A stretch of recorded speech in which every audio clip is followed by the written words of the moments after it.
What is up, fam?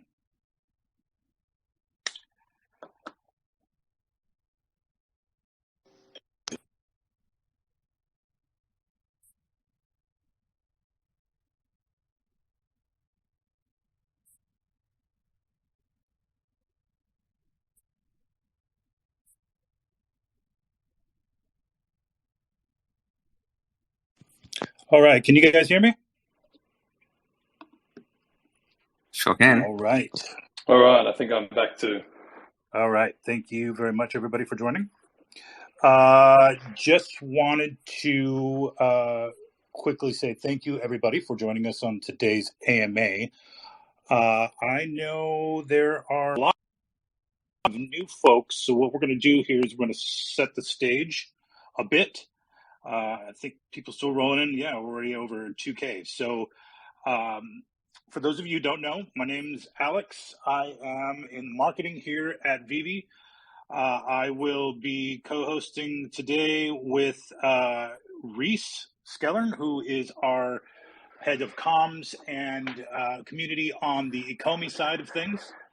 And then special guests behind the man behind the curtain, Noah Sanchez, manning the Veve handle. Thank you, Noah. Shout out. And then we'll move to our illustrious co-founders, Mr. Dan Crothers and Mr. David Yu. Gentlemen, how are we today? Doing great, thank you. Awesome. Also doing great. Thanks for having me.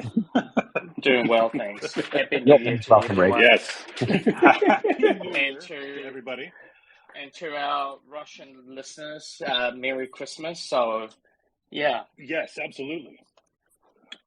We have a lot to cover today. So what we're going to do, I just want to set expectations. We're probably not going to spend a lot of time bringing people on stage, and we will have plenty of questions submitted by Twitter. And I believe, just by looking at the types of questions that were submitted, we're going to cover a lot of this during our update anyway. So hopefully we'll get everybody's questions, the big ticket items out of the way here in the first half of this, and then we'll kind of move into Twitter questions and then bring some people up on stage if we have time.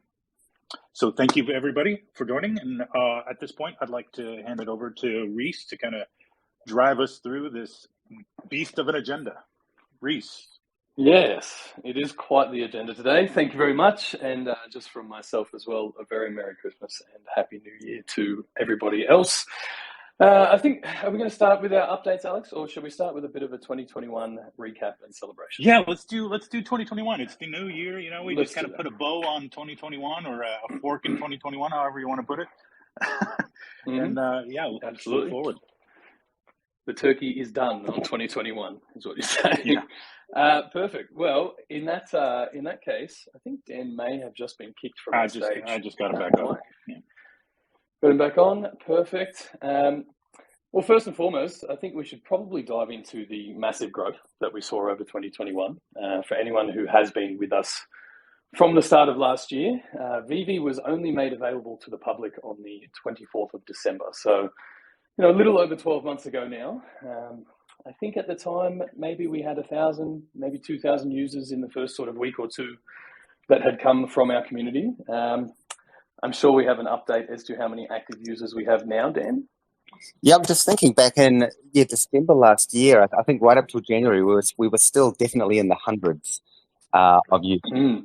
So it was a very small, intimate start where you could go into the store and there'd be thousands of pods and thousands of rissos back in the glory days, which I'm sure all of the OGs remember. And regret. And regret. Like, oh no, I'll be there later. I'll get one. I'll get one in a few months. But just as Rhys mentioned, the user growth has far exceeded anything that we really imagined. In fact, I think, Dave, correct me if I'm wrong, but the numbers that in terms of the users we managed to hit this year was our 3-year projection, if I remember correctly. Yeah, I think we're on the 4th or 5th year right now. Right. At the moment. Yeah. Yeah. Definitely. So it's been an extremely exciting year, and I'd just like to take this opportunity again just to thank, really everyone in the community who was either there in the beginning or came in halfway through, and just really got so excited about these Veve digital collectible NFTs. We really attribute and are very grateful and very thankful for everything that the community's done. And with your efforts and our efforts, I believe the other day we just cracked 1.3 or 1.4 million active users. So it's a massive percentage increase in the gross, and as I mentioned on a number of AMAs, that continues to grow each day by 20,000 plus new registration. Yeah, that is absolutely insane. I will just take a moment to plug this.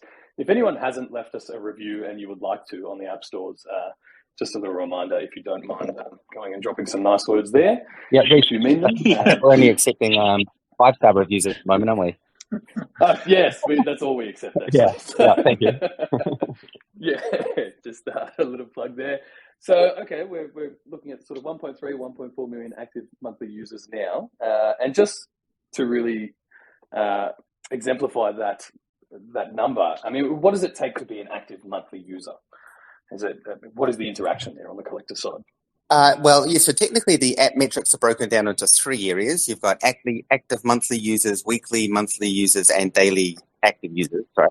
And effectively the metric for an active monthly user is that you need to be participating within the app at least once. So our active users right now are sitting at around about, like I say, 1.3, 1.4. But even on a daily basis, we are still sitting at 300 to 350,000 users. Obviously, that goes through a nice little spike when the whenever the drops roll around. But it's a very, very active community in terms of the metrics.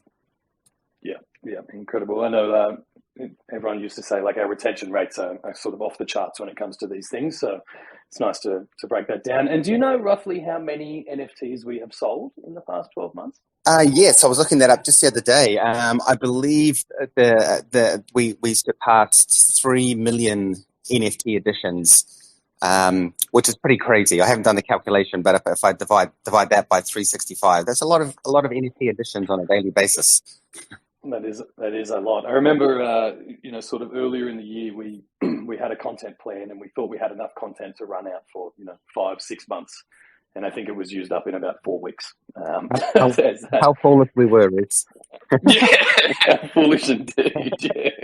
Yeah. So to have that in place now, and the content production pipeline well and truly moving is definitely satisfying to see as well. I mean, obviously, throughout the last 12 months, there's been a lot of app updates, and we absolutely refactored almost the entire app, sort of in that March-April period.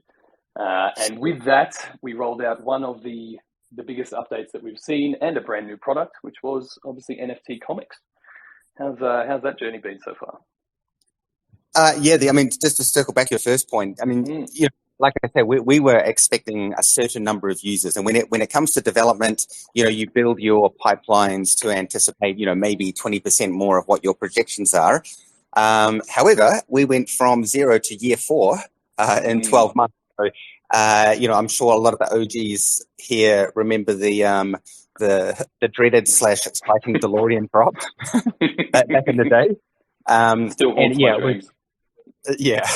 It was really at that time that we sort of realized that, wow, the user base is growing so fast, kind of beyond our initial expectations and our technology sort of bandwidth. So, I also wanted to take this opportunity to give a massive shout out to our development team, Mike, CTO, Kunal, Arkit, Mudit, Alex, all of these developers that have been with us since the beginning, and who I swear they were almost working, same as me and Dave, 25 hours a day, 8 days a week, literally to get the app, overhauled and increase that bandwidth pipeline. And then once we got to that point, which I guess would be maybe May or so, we've seen very, very smooth drops since then. And now, as a lot of the people who are in the community at the moment, the drops still sell out in under a second, and that's a lot of sort of technological stuff happening on the back end to make that happen. So feel very, very positive about where the app is in terms of its sort of technological capabilities now, especially coming into 2022, as we're seeing, we've had so many big brands on, and each brand we bring on attracts new audiences, which obviously increases our user base. So really big shout out to the development team. They're always kind of working down in the dungeon and don't really get too much of the glory.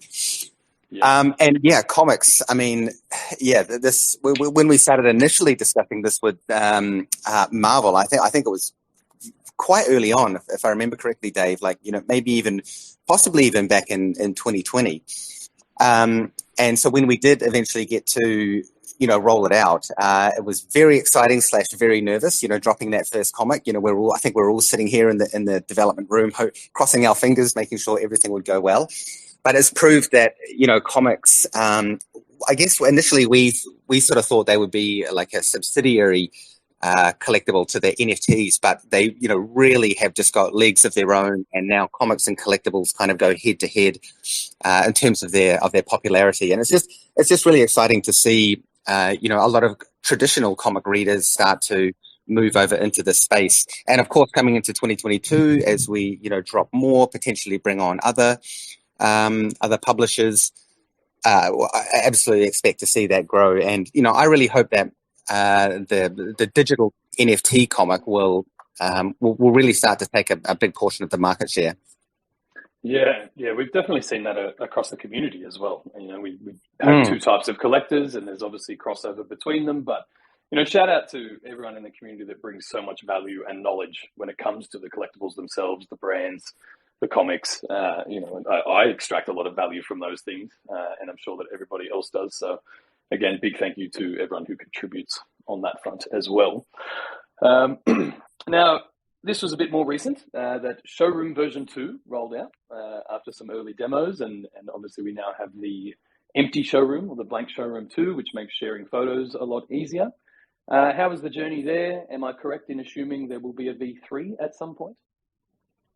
There will always be a V3, but we're going to keep that one under wraps for now because we're planning on something quite special for that. But in the meantime, we couldn't let that chalk white square showroom box hang around for too much longer because it became a bit of an eyesore in the end. So it was great to roll that out, and I think the showroom V2 it just looks a lot more aesthetic. You've got the beautiful foyer, you've got the balcony, and it's so cool to scroll through Twitter and socials to see the amazing stuff that people have created, and even in the empty space showroom as well. I can't remember the username, but I saw one the other day. Where a guy had multiples on multiples of everything, and he created this sort of like staggered effect with all of the collectibles. I'm always just so surprised by the creativity of what our do in the showrooms, and moving forward into the future with things like Showroom V3. We plan on adding a lot more really cool tools in there that will just allow you to take that experience to the next level. For sure. Even the collectibles were upgraded, for lack of a better word, throughout the year. We started with the static types, and then we started to roll out some animated collectibles and things like that. I'm assuming people can expect more animated collectibles coming into the new year and that kind of thing. What are we looking at? No, we're done with all the animated now. We're going to static. Bad luck. Yeah, absolutely.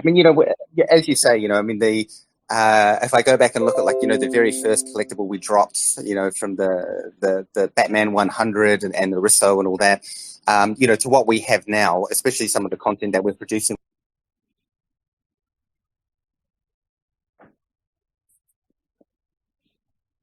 Well, did we lose Dan there? We may have. Just for a moment. Okay. That's all right. He'll be back. You want to finish the thought, David, maybe, and while we get Dan back?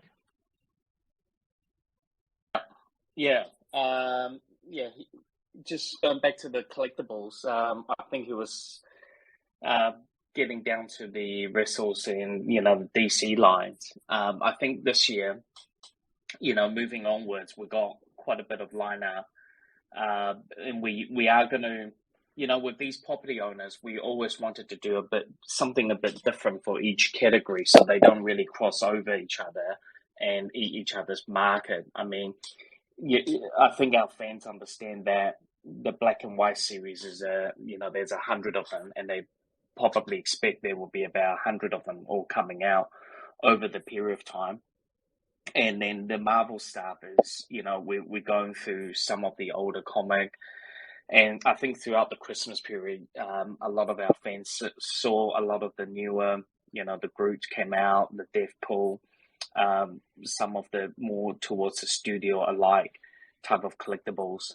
And, we really want to try a lot of new things and new category to open. I think this year was a quite big year. We had the USPS, the postal stamps that came out, and that really set another level of new collectors coming in. I mean, these post shops, they still sell around 50 to 100 million stamps every set they bring out. So there's a huge audience in that. And, moving forward, I think over the Christmas, what else was quite big? I think the Coca-Cola Snow Globe was extremely popular.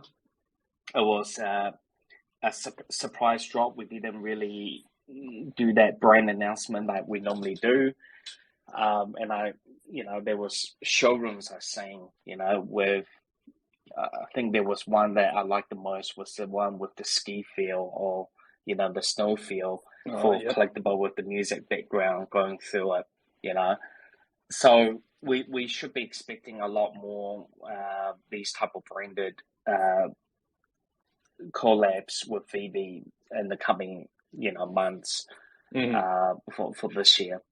Yeah. And the quality has definitely stepped up throughout the past 12 months on those collectibles, and adding those animations and more utility especially has been an incredible part of the journey. But while we've got you, David, we may as well talk about some of the brands that we brought out for the past 12 months. Now, Marvel was a real turning point for us, and I think a real signal to the rest of the NFT community that, hey, these big brands are taking this on. How long was that arrangement in the works? Is there any sort of standout moments there for you personally? That I mean, I started. I mean, we started talking to the Disney Corporation. I remember about 2018.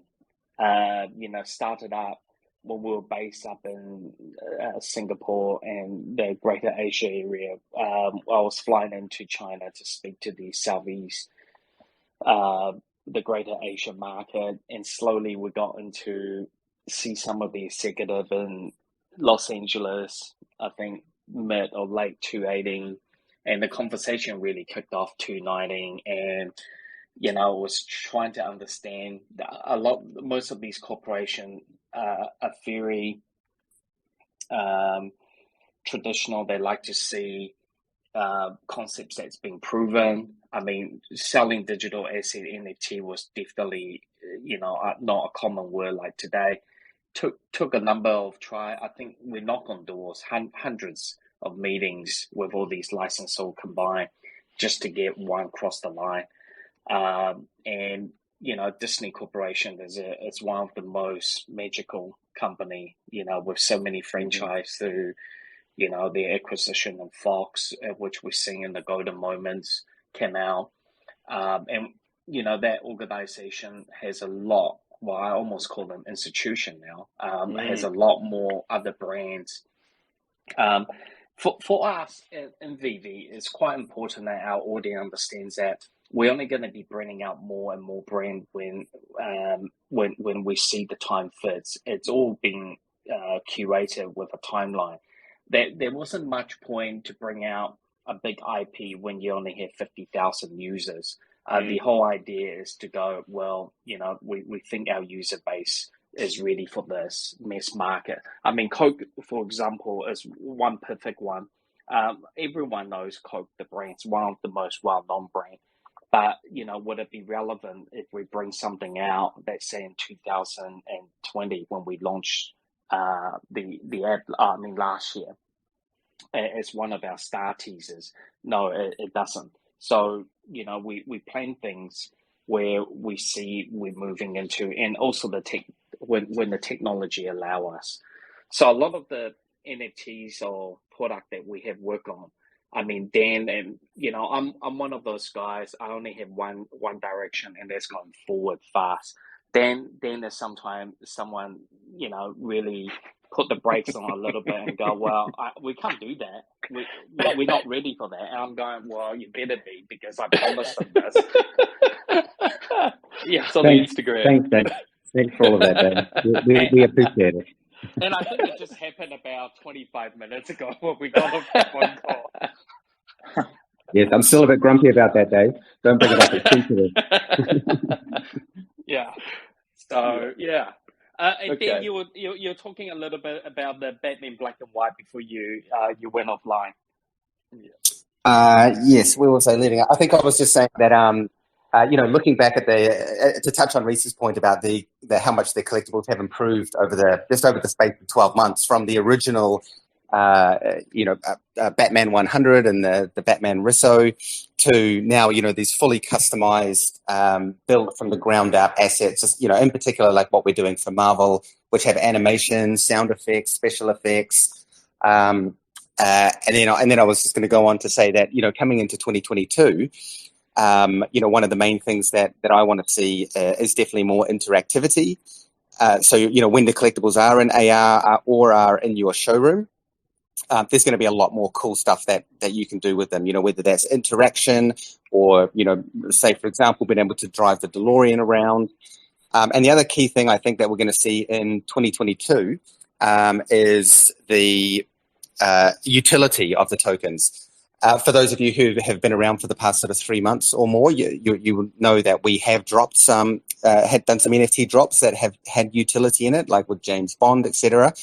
And, for the most part, last year, it was us sort of driving the licensors, to push them to do some form of utility. But now that there's been a few successful drops with utility, both on our side and in the wider NFT community, we're really starting to see our licensors take a much more proactive approach. They understand now that, hey, well, cool, we can sell this digital asset and it can have some utility associated with it. And they're kind of thinking on their side now, what can we do? So I think that. Yeah, I think Dan just went offline again. He's having some internet last couple of days. So just touching on that utility, carrying on what Dan has said is, we, in my day-to-day job is really trying to continue to add layers of what else could we do with it and what can we try. And we'll start to see new category that will be opening this year that will be driving a lot more, whether there's a redemption for something like we have done in the Disney Plus week. And there's always new category that I want to open and trial, without giving too much away, just stay tuned. There's a lot of good things happening. And some of these been planning for 2 years, so they don't really just come out over Christmas and go, oh, let's do that. So we're just taking it off as we go, Rhys. Yeah.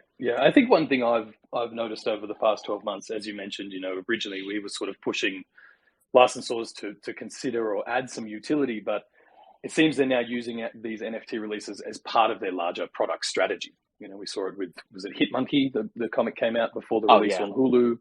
Things like that. Is that fair to say? And is that something you found now? Yeah, there's a lot more coming to do with physical, real life, not just really just a TV show or promoting. There will be a lot more similar things that you see what we done with Bond, even though that James Bond was a very, very small scale number. It was really testing to see if we could deploy something day to day with a movie launch. So, for sure, we're talking to all sorts of industry, people in theater business, people in the musical, people in the sports, people in, live concerts.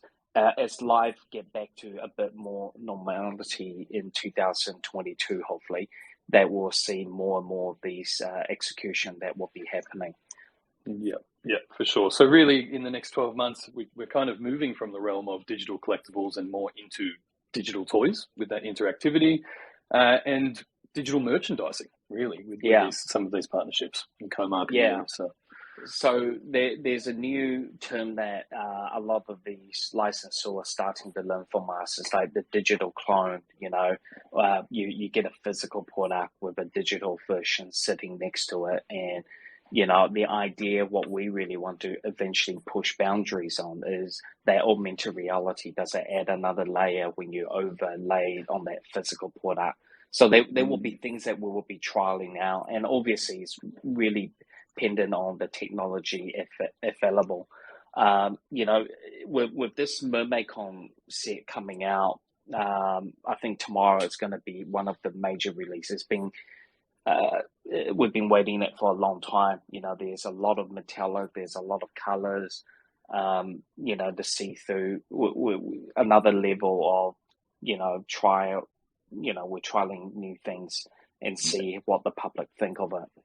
There's also a lot of grown men that will be upset when they do not get a Murmur Corner. So be prepared for that. So, yeah. You're Rhys. Yeah, I'll be one of them. Exactly right. Yeah, we had an email came through, and someone actually emailed me and go, "Can he be on the wait list for the MermaidCon?" Wait list. Yeah. To be clear, we don't have a wait list, just in case anyone's wondering. Yeah. Perfect. Dan, you're back on now. Sound working, hopefully. I seem to be temporarily back on for the meantime. So we'll see how that goes. David, you just touched on those technologies, and obviously one of the big transitions we have undertaken in the past 6 months or so is changing our technology partner. So we're moving blockchain, and we have successfully completed phases 1 and 2. But just to reiterate, moving to immutable is a brand new technology in and of itself. So it has been quite an interesting journey working with their dev team to get that over the line. And those of you who have been with us for a while will know that we did successfully remint that 3 million plus NFTs on Immutable, and they're all live over there now. Any comments on that, Dan, on the transition and what we're looking ahead to?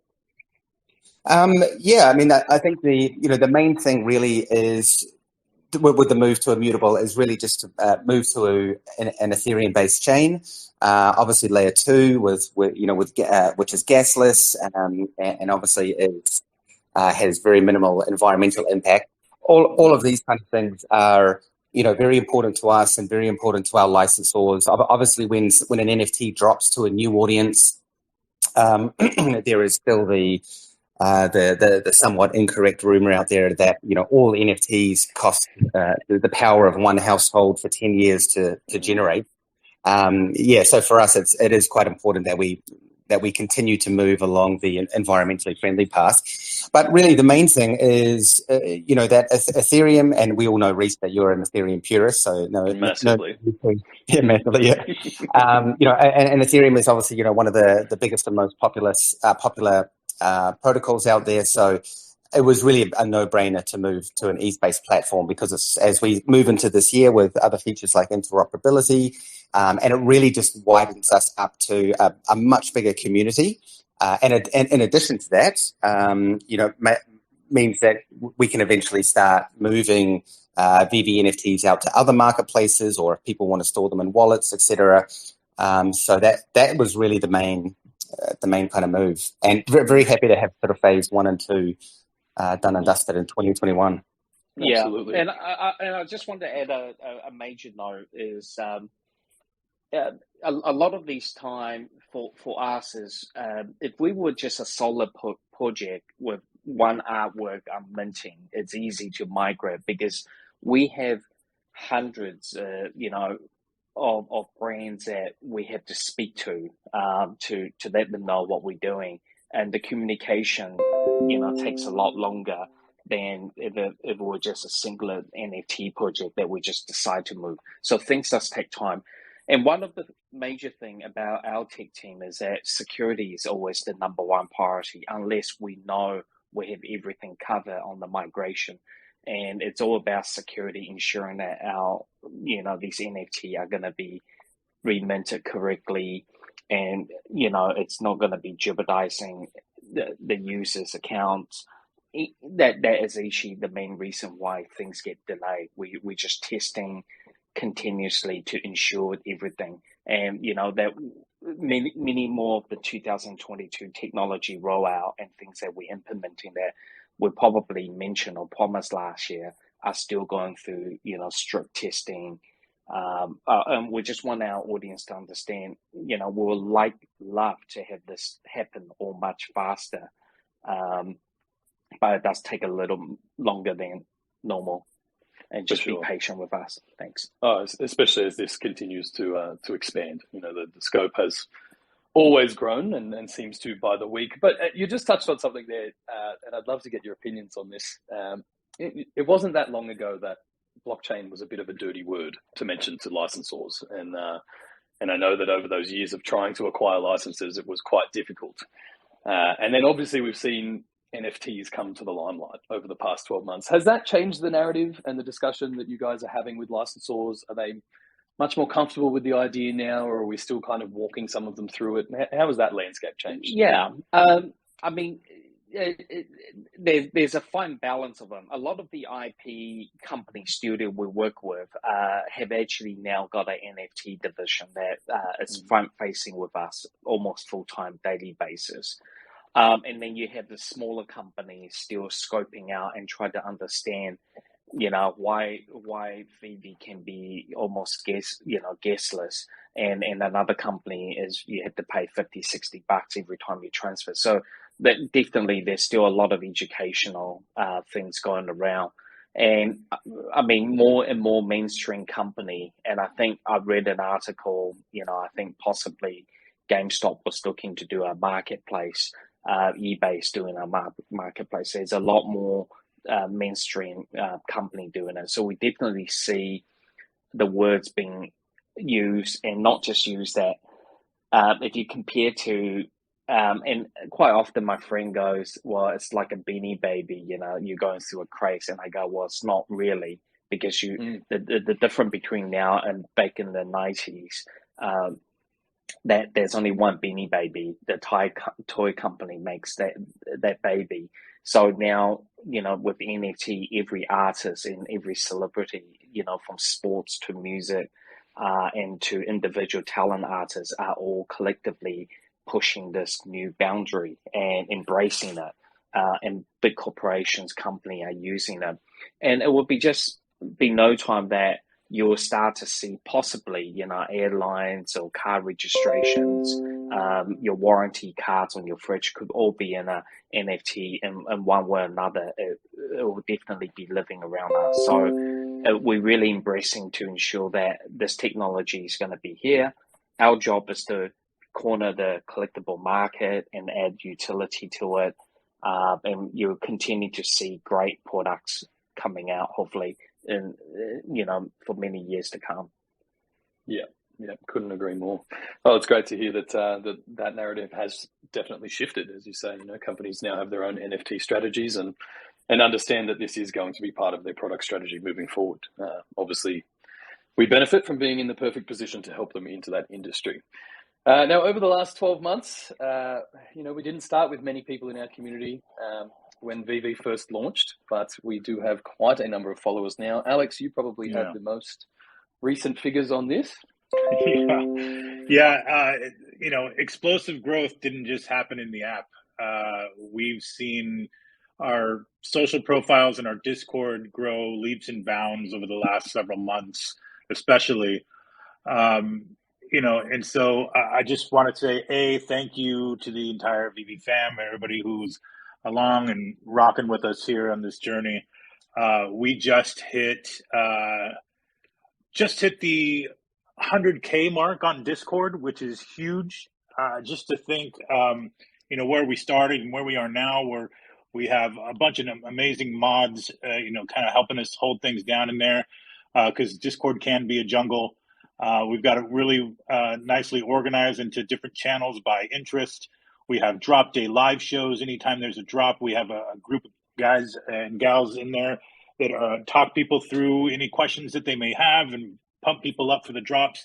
So, shout out to our drop day live mods as well. We have a lot in store for the Discord in the coming year with more live stream clubhouses, features, giveaways, etc. And then our Instagram, hit 100K recently, and as did our Twitter, I believe in November. And I just looked, and we're already at 192K, which means we grew another 100,000 in just a matter of 2-3 months. Are about to hit the 200K mark there, which is amazing. Twitter has been the lifeblood of the Veve fam, the community, where a lot of the communication happens, not only in tweets themselves, but also Twitter Spaces. There's a group of people that are always in the Twitter Spaces, educating people and talking about Veve Collectibles and the market movements as a whole. So shout out to all those who kind of hold it down on that front. I jump in as much as I can. But they're really fun spaces to be a part of. So if you have not joined those community spaces, I highly suggest that you drop in sometime, because there are definitely some robust conversations happening there.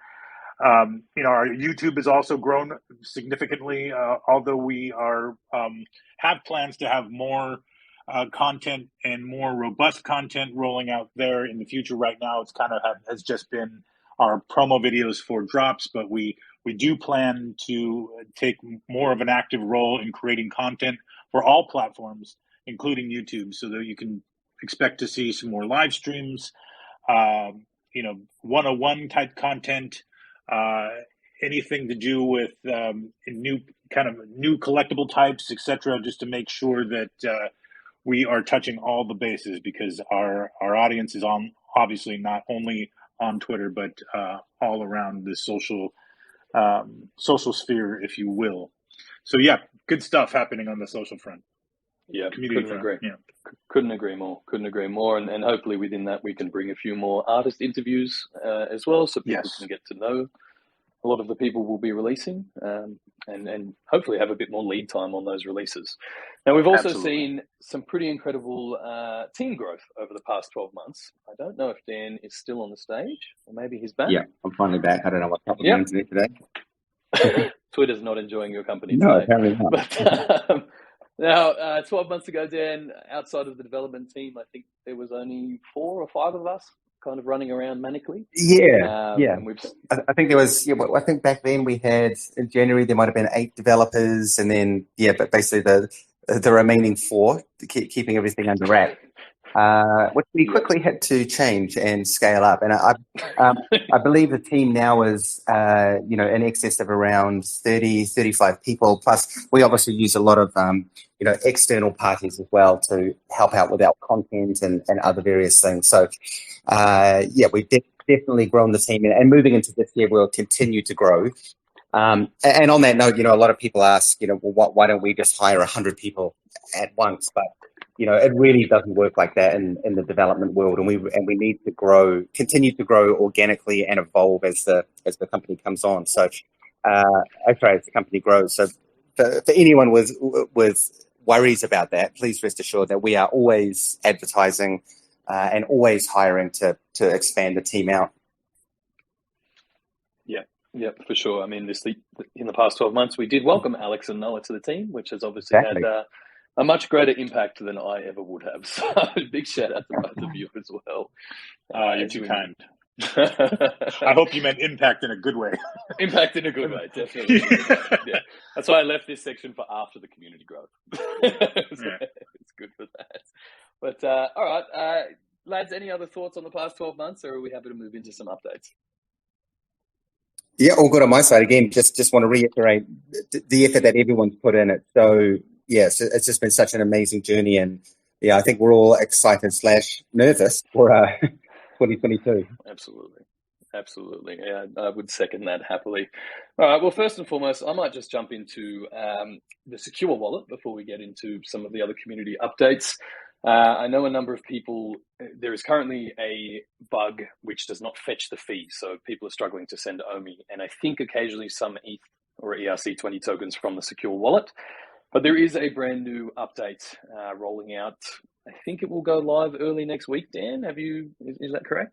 Yeah, that is my understanding from the developers. So, as Rhys mentioned, we haven't shown too much love to the secure wallet for a while, but the past couple of months we have been working on a completely new and revised app, which will have all of the same functionality that you're used to at the moment, but there's improvements across the board, like in the history, speed of fetching rates, etc. So I think we've got an article coming out on that in the next couple of days. But yeah, it's I also am very excited to get that out, and that will resolve any of the current issues that we've had with some of the protocol APIs. So apologies to anyone who's been impacted by that. We've been working as fast as we can to get that all updated and the new app rolled out. For sure. And I can confirm the new app is way nicer than the current one. It's easier to use. It's much more intuitive, easier on the eyes as well. So, we'll be excited to and a big that. thanks to our beta testers as well. It's great to have you guys on board. Absolutely. Yeah, there's so many people that help to move this company forward. On that, then, we may as well dive into our favorite topic of FUD busting. Now, I know a lot of people have been calling for some numbers or some data to kind of go with our efforts to cut down on spam accounts and all of those kind of things. I think a lot of people have learnt the hard way not to try and cross that evil bridge. Dan, do you want to dive into some of our securities and protections and what's going on there in the background? Oh, what a convenient time. Damn it. Not enjoying his company today. No, indeed. What's up with New Zealand internet, David? What's going on over there? Yeah, it's still on the holiday mode, I think. Okay. All right. Well, so, because Dan has the hard data on this subject. Yes, he does. Let's move on to a couple other things down on the list. Okay. I think we'll wait for him to come back. Actually, maybe do we want to just jump into, since we talked about secure wallet, Rhys, do we want to talk about token migration, and then we kind of got to backtrack from there? Yep, we can absolutely do that. So as most people will know, hopefully at this stage, phase 3 of our migration to Ethereum or to Immutable X is to migrate the OMI token. Now, at the moment, I think we're shaping up for the last week of January to actually open that site. And really, it's just there are a lot of people still on holidays at the moment. Between now and then, I want to make sure we have as much possible communication out that we can so that everybody understands what is taking place. So next week, I will look to run 2 AMAs, probably, or really a bit less AMA and a bit more explanation. So I think we'll do one in Veve Discord on Monday and probably one on Twitter Spaces on Wednesday.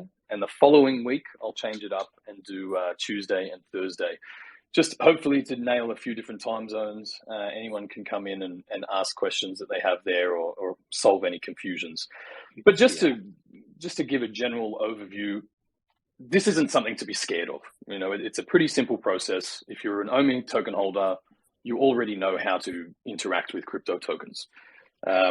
So to put it simply, as Veve sits on layer 2 on Immutable, if you would like to use your tokens within the Veve app for things like staking or the OMI drop raffle, any sort of OMI related activity, you need your tokens on layer 2.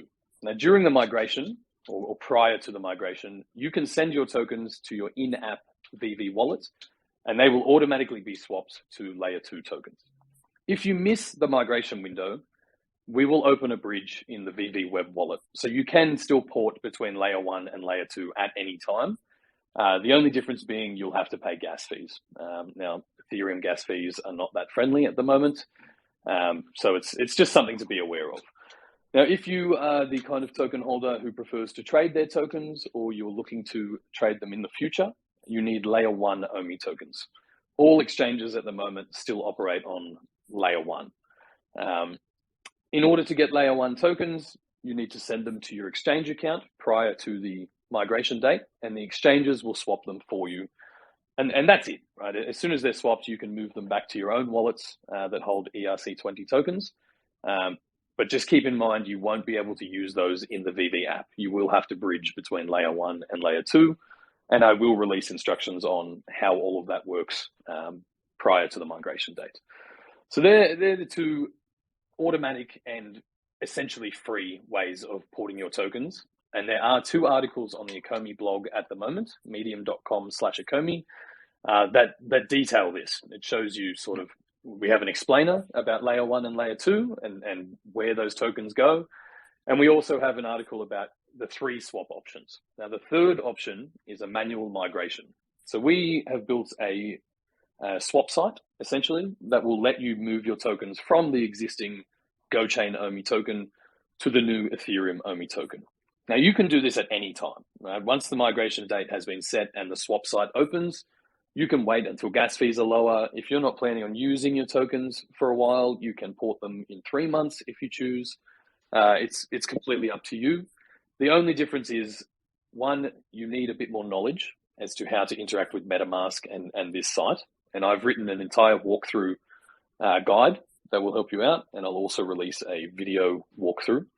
And 2 is the cost. Because you're paying gas fees on the GoChain side and on the Ethereum side, and you're essentially minting tokens, it's a higher order transaction, it will cost you a bit in gas to manually migrate.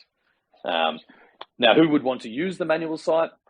I mean, if you're security conscious, you don't want to store large sums of value on the exchanges in the interim. If you've missed the migration window, any of those things, the manual migration site would be potentially be your best option.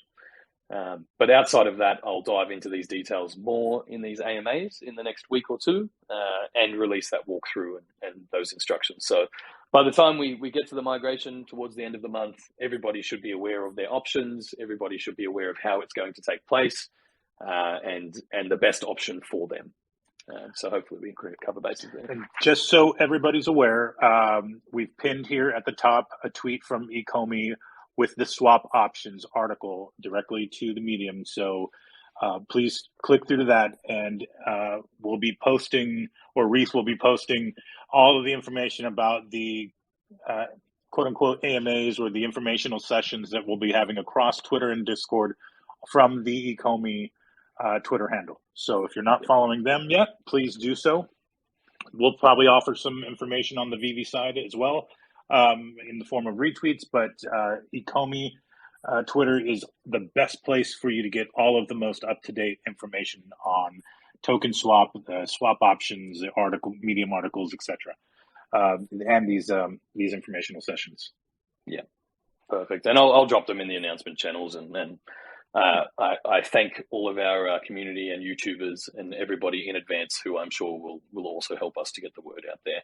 Now, as I always do, I will reiterate once again, please only use the official links. Only use what we are posting. Do not trust any link that gets sent to you in Telegram or anywhere else. The only options you have are the options we've listed. Nobody else can swap your tokens for you. So just be wary of any sort of scam, any other token offering or anything else otherwise.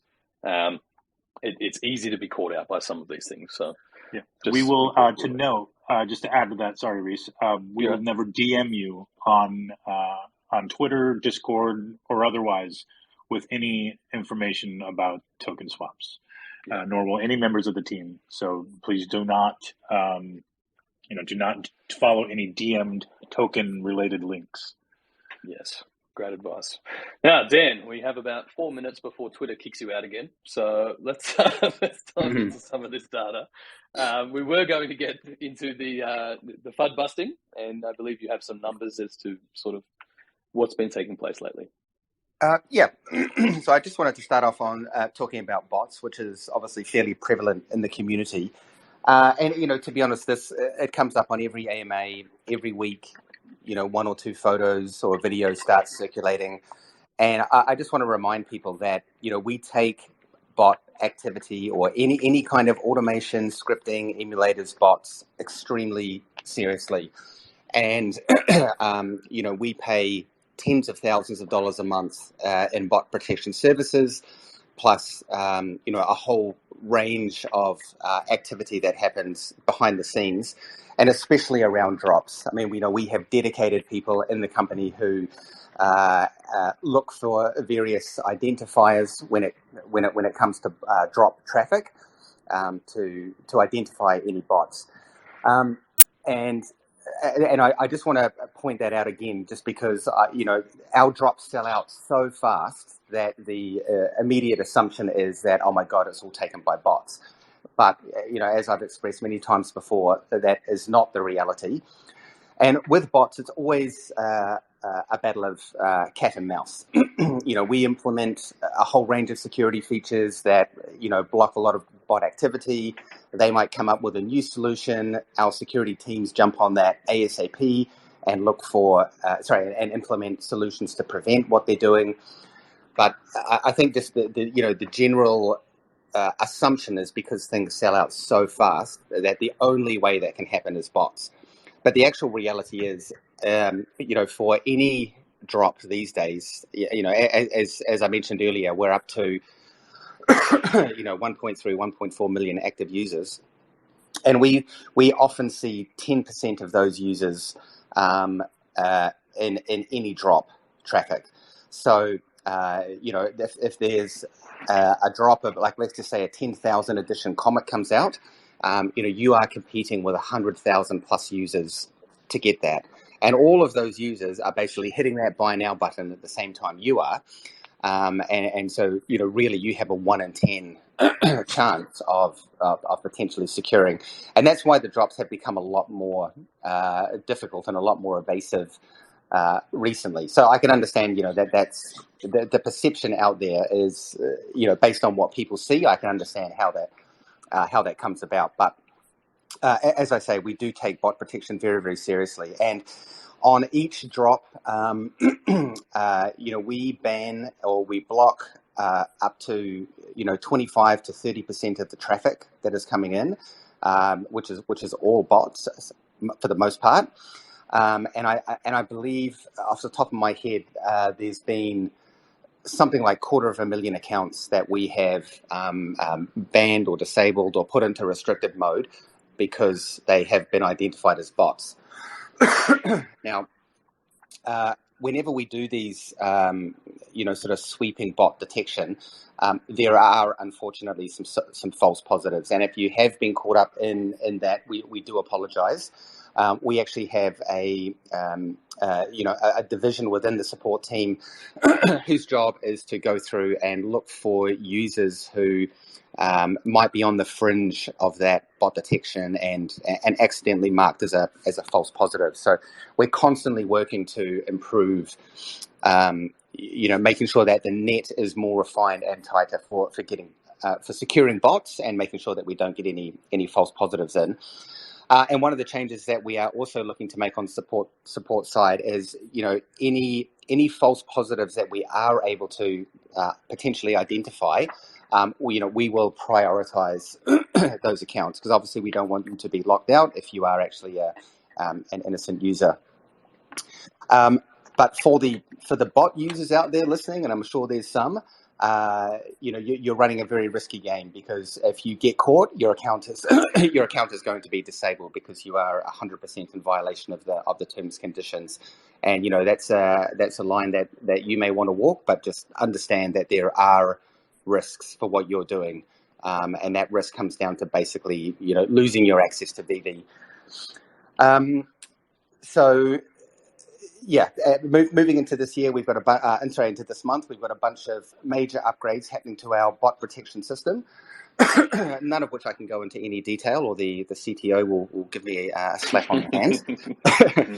But I just want to reiterate that even though it seems from a perception point of view that, because these drops sell out in seconds, that the only way, in quotes, that can happen is bots, it's actually not the case. I mean, just think about movie tickets or sneaker drops. All of these companies are affected by the same thing. And I think we might have mentioned it last time, but I think the US government is trying to put through a law, an anti-bot kind of law, and it just shows that this is a pervasive issue in the digital economy.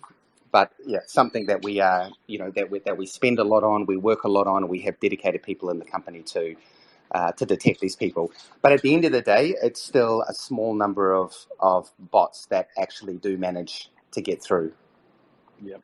And just to add some more context to what you had mentioned at the top there with the explosive user growth, we do keep an eye on the number of the amount of app traffic that we're seeing per drop. And I can't remember the last time that I've seen it below what is it, over 150,000, 200,000 people going for any given drop. And that just odds wise, I know it's not it doesn't seem like it for you when you've seen it, like something sell out in less than a second, but honestly, it's everybody, that many people pressing a button just slightly quicker than you. It is, for me, for example, I try to participate in any drop that I can. I get maybe 1 in 10 these days. And that's just how tough it is. And I'm, and I have a pretty good internet connection, and I'm in the States, next to a, actually that's, it shouldn't matter, but like I have fiber essentially is what I'm getting at. And I'm still strike out most of the time. Yeah, I'm much the same. So just in case anyone's wondering, we don't have magical staff accounts that help us get drops. Wait. That said, we hear you. We understand. We are frustrated as you are when we see those pictures. We absolutely do care. So any narrative that somehow we're in on it or we don't care is absolutely untrue. We are diligent in going after any new technology, but as Dan mentioned, it is a moving target, and sometimes these guys find new ways to get in. But the success rate is dwindling increasingly from the already small percentage that we saw getting through. So we appreciate your patience. We know those images are frustrating, but we go out of our way to kind of deep dive and research those things to make sure that we know how they're working.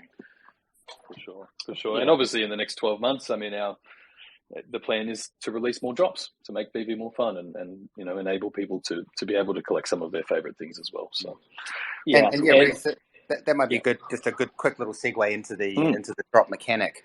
For any new people listening today. So right now our drop mechanism is, you've got to be on the drop screen, and it's really whoever smashes that buy now button the fastest, or whoever has the best Veve tips and tricks, which there are a lot out there online at the moment. But we will be moving to a waitlist type system. And I know that this may not be as exciting and as exhilarating as the current drop system, but there are a wide range of reasons why we're moving to that. And I guess at the top of the list is really just making it fair for everyone. So basically, the way it'll work is that let's just say 10 minutes or so before the drop takes place, the waitlist will open. You will, instead of hitting a buy now button, you will click a join waitlist button. And then when the drop actually happens, the server will randomly choose, X number of people from the waitlist to assign additions to. So this just makes it more fair across the board for, especially for new people coming in. And then secondly, obviously during the drops, there is a lot of pressure on, our back end and our servers and such. So moving to a waitlist system is more fair and just allows us to distribute the traffic in an easier way. So that waitlist development is coming along very well. Most of the back end infrastructure is in place, and we're now working on the front end or the UI. And I believe, if I remember correctly, when we do deploy the new waitlist system, we will choose a couple of drops to trial the waitlist system on. So it's not going to just be one day it's not the waitlist and the next day the waitlist. We're going to roll it out over a couple of drops just to make sure everything is working fine. And then once we are comfortable with everything, then we will replace the existing drop mechanism with the waiting room. And the other cool thing about the waiting room is that, as we continue to develop the Master Collector program, and then we roll that out, and you will be able to spend your points on buying drop lottery tickets. These will effectively give you another entry into the waitlist. So, for example, I go into a drop, I click on the join the waitlist, I have one entry in that waitlist with everyone else. But with the Master Collector program, I can choose to use my MCP points to buy or purchase additional entries into that waitlist, giving me a greater advantage. So I personally am very excited about this new drop system. I think it's going to be a nice transition, make things a lot more fair and just a lot easier across the board. Yeah, thanks, Dan. Yeah, and I just wanted to mention we get a lot of message where users and customers say, "Well, why don't we just mint more collectibles? Make the edition bigger." And one of the main purpose of what Veve tried to bring here is really to ensure that collectible is collectibles. And there's many ways we are trying to figure it out. Do we do a toy line for the mass market? So rest assured that our thinking caps on, but we just want to make sure everything that we do bring out is going to be collectible, and there's a reason why we bring them out. And we do work with our IP owner studio to ensure that their brand is not being overly exposed or used. So that's that one. And then I think we're coming up to this. We a couple months ago we did I think last month was a serial killer with Ron English, and I think for all the collectors out there who completed their whole series 1, 2, and 3 of the Ron English, got a beautiful rabbit. I think it was a gold rabbit, and we made a mistake on when we run through some of our data and number, and we basically what's happened is we minted a little bit too less, and we couldn't satisfy every collector out there who owns a complete set. So I know it's been a number of weeks. We've been trying to figure out how we handle this problem.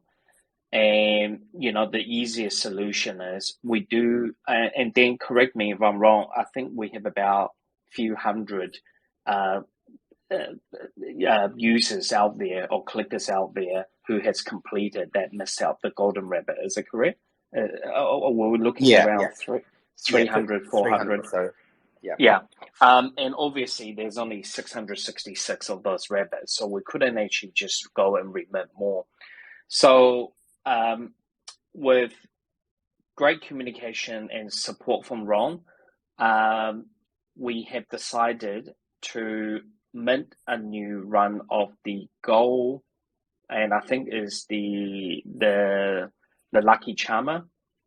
So there will be a gold one being minted this week, and it will be sent out to all the members who completed the set within the time period. It's already registered on our Excel sheet short form. We'll be sending these golden charmer to your account, I think maybe the first half of next week. So just to be clear, David, just so nobody goes out and starts rushing to complete all 3 series, the snapshot's already been taken, so we already have those users. Correct. Noted. Okay, great. Yeah, and just to be fair, we are also minting 666 of it. So it's not going to be more rare, or it's going to be more common. So we understand the secondary market does take huge effect on how many we mint. So we just want to be fair to ensure the number is going to be same as the golden rabbit that we sent out. And the Lucky Charm is basically the ultra rare from the season 2 or series 2. So we basically minted the rabbit was ultra rare from series 3. So it's basically the same rarity and the same edition number, and it will be sent out to approximately that type of users out there. So we do apologize that it's taking us this long to get to it. It was a very, very hard decision, and we had a lot of internal discussion, and basically, I think Dan had a big word with the guy who was running the report. It's a major error. We'll never will want to see this happen again. So we put in new measurements in as well to ensure this doesn't happen.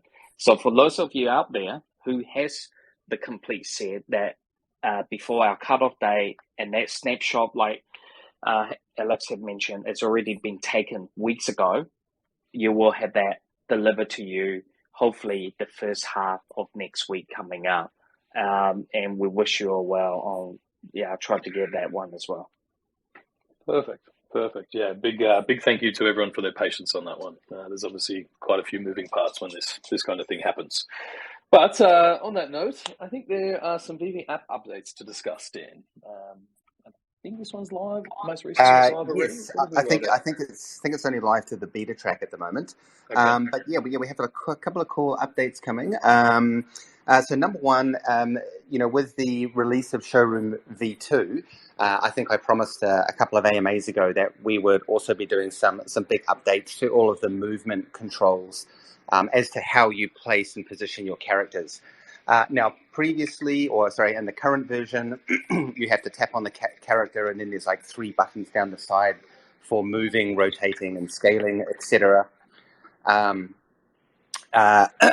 But now what we've done is we've updated that just to make it far more gesture controlled. So you basically tap on the collectible, and then just using your finger, you can drag it around. You can pinch directly on the screen to scale it up or down, and then to rotate it, you just drag your finger off the selected character. So I've been playing with that for a couple of weeks, and it's far more intuitive and far easier to move your collectibles around now. So some of the amazing stuff I've seen from the Vaultaholics, etc. Man, you guys have really done such a great job, given that the tools were a little bit difficult to use. So very excited to roll that one out. There was also, in the showroom, there was one issue that we resolved where if you added more than one of the same collectible, and then you deleted or removed the the second collectible you added, it would sometimes remove the first one you've added, which can obviously be a little bit frustrating. So I think that issue has been resolved. In the store, we have also made a couple of updates. The biggest one being around the drop times. So what we've actually done is all of the drop times will now be represented in your local time, and that is the time that is shown on the phone device that you are using to view Veve. So, for anyone in the West Coast of America or PST time zone, you're obviously gonna see 8 a.m. PST. However, for myself in New Zealand, that will actually show for me the following day at 5 a.m. So no longer will you need to, do these sort of time zone calculations. And then there were just a couple of other small updates, like some reordering of collectibles on the drop screen, so they're ordered by rarity. And then one of the other issues was that the drop screen in the store sometimes wasn't showing all comics and upcoming comics, so that one's been fixed.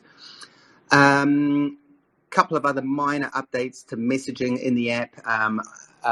I believe that there was, if you missed out on a reservation during the drop, it would actually pop up a message saying something went wrong. Actually, nothing went wrong. You just unfortunately weren't successful in securing a collectible. So a lot of that messaging has sort of been updated now to be a lot more, just have a better explanation as to actually what's going on. Then in the market, there's been a lot of work on the back end just to help improve the collectible listing. I know there was a small group of users that would get repeating collectibles in their market lists as they were scrolling down. And I believe in the next update going out, there's been some big improvements to that, plus some optimizations in the market as well, just to help it run a lot smoother. And the one last thing in the market that's happening now is we're introducing a reservation system, very similar to how we run the drops at the moment. And the reason we're introducing this in the market is obviously if you're wanting to buy a collectible, most people will go for, whatever is the floor price or the cheapest one in the system. And what's happening now is that we get multiple people going for that one edition. And, let's say I click on it, I buy it, but at the same time, Rhys is clicking on it, but then he doesn't click the buy now button as fast as I do.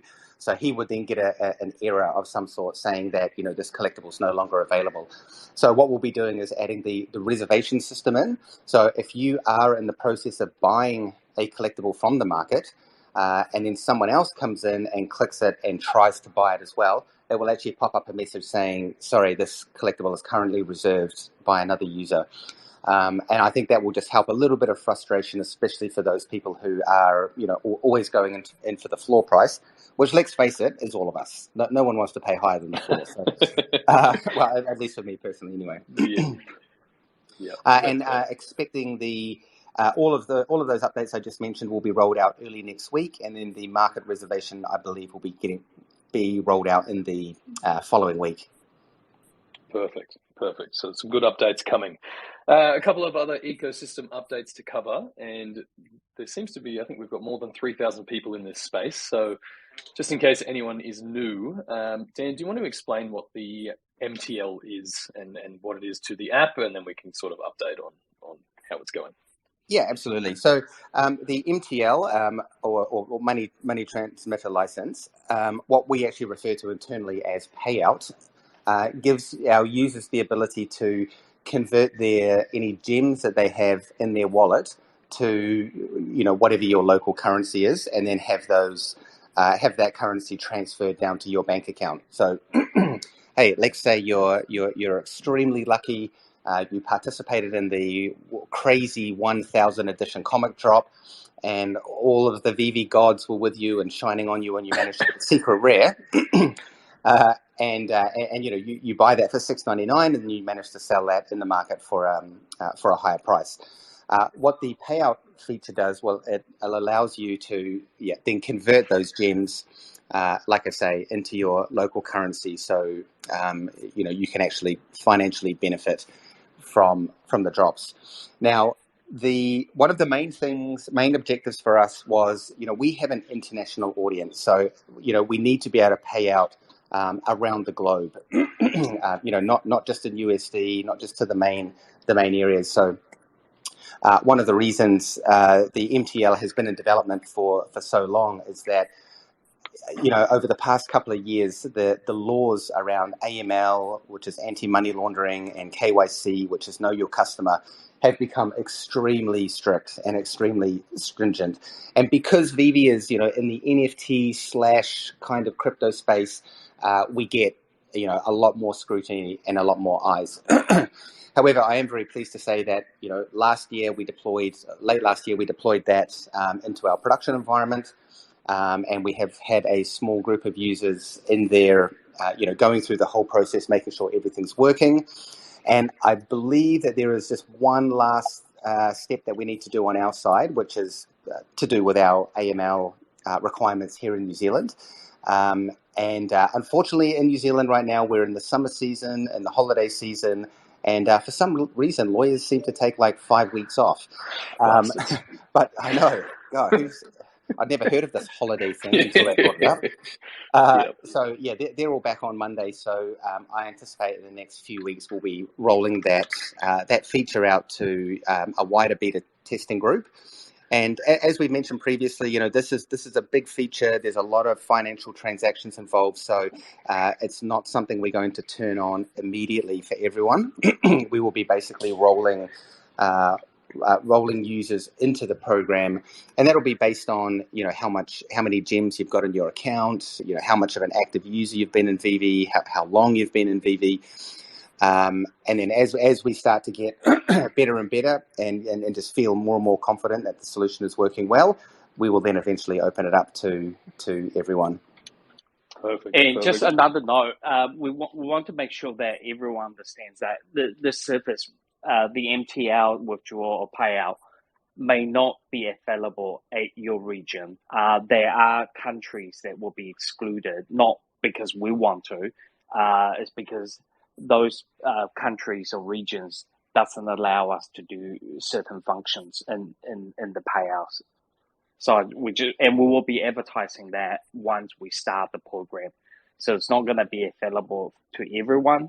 So yeah, we just want to make that clear. Yeah, we'll make sure to document all of the ins and outs and processes and kind of the beta testing rounds as we get closer. As Dan mentioned, the holiday or at least some answer on the AML is happening next week. So we will then be able to kind of get a better sense of how we're rolling this out into what groups, obviously what countries. So be on the lookout for more information on our blog. Thanks, Alex. Yep, good to know. I might one question I always kind of get around that, it's more accusation than question, is why didn't we kind of think of this ahead of time? So just there isn't a lot of us that were around then, but when Veve first launched, you could cash out through Omi, essentially. You could sell your collectibles, or that was the idea, that you'd be able to swap back. But as Dan mentioned, that regulatory landscape really started to change around KYC and AML, and so we had to kind of pause that as our mechanism. Now, normally, I think to really integrate with a third-party MTL like this would take 2 to 3 years to kind of acquire the licensing and do that. So even though this integration has taken longer than we thought and longer than people expected, it's actually still happening at quite a rapid pace compared to a normal. Yeah, and I think just to add to that, Rhys, the plan in the beginning was never to have any kind of cash out mechanism. I mean, the idea was to basically, buy collectibles and have fun with the collectibles that you own. But as the app started to evolve and we started monitoring the user behavior, and then the prices skyrocketed, that was when we sort of identified that people have a lot of value in the app that they would more than likely want to transfer into their local currency or whatever. So it's not like we thought about it ages ago and just sat on our laurels. It really is we were identifying what was happening in the app, what the user demand was, and then as Rhys mentioned, we started this journey in 2021, and it's taken a lot less time than would typically happen for our particular type of implementation. Yep, perfect. Okay, a couple more ecosystem updates. The Omi utility program, we do have a couple of staking tiers in development, and we need to model a few things. Any updates there, Dan? Do we want to kind of broach those tiers or anything there? Yeah, really, it's just down to refining those last few tiers at the moment. And as I mentioned on the last AMA, we are looking to add in more benefits for those higher stakers. When it comes to accessing or getting collectibles, where the complexity is on our side is that if we're offering collectibles to the higher stake tiers, we need to work that in with our content program, with our licensors, and all the other touch points along the business. Yep. So again, hopefully we'll have the next version of that out shortly, and we'll absolutely go for another round of feedback. So please don't change your lives around based on version 0.2. We'll have that there. And another thing people are definitely waiting for is the web platform. When we really open this up, how's that progressing? Web platform is going great, actually. I'm jumping in it every day with the development team, and like I've mentioned previously, really most of the platform has been developed.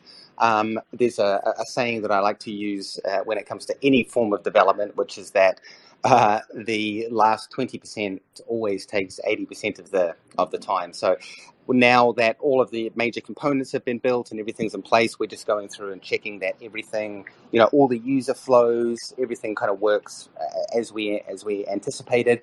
And if we spot something that might be a blocker, we'll go through and just do a bit of redevelopment on that. Now, there is one last step that absolutely be doing a little bit later on this month, which is having the a very comprehensive audit of the web platform, so security audit of the web platform, just to make sure. Obviously, we discussed bots earlier in the program. Bots are a lot easier to kind of control and maintain when it comes to the apps, but when it comes to web, it's a little bit more open. So we will be making sure that we get a very comprehensive security audit in place, and then there's a few other back-end services that we'll be adding in as well to ensure that our platform is protected as much as possible. For sure. And just for anyone new to the community or to our spaces, do you want to just explain the web platform a little bit? It's obviously a mirror of the app to start, but we're kind of expecting a lot of that user experience to move to the web platform. Is that right?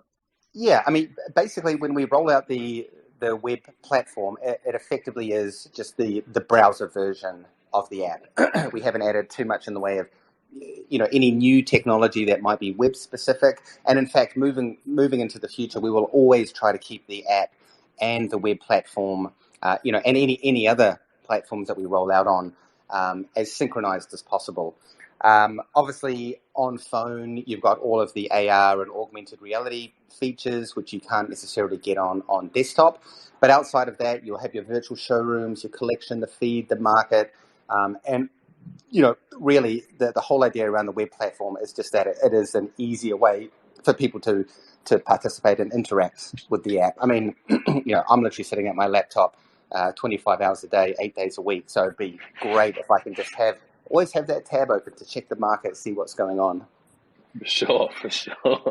Will there be cases, Jan, where there might be specific types of drops or functionality specific to the web platform?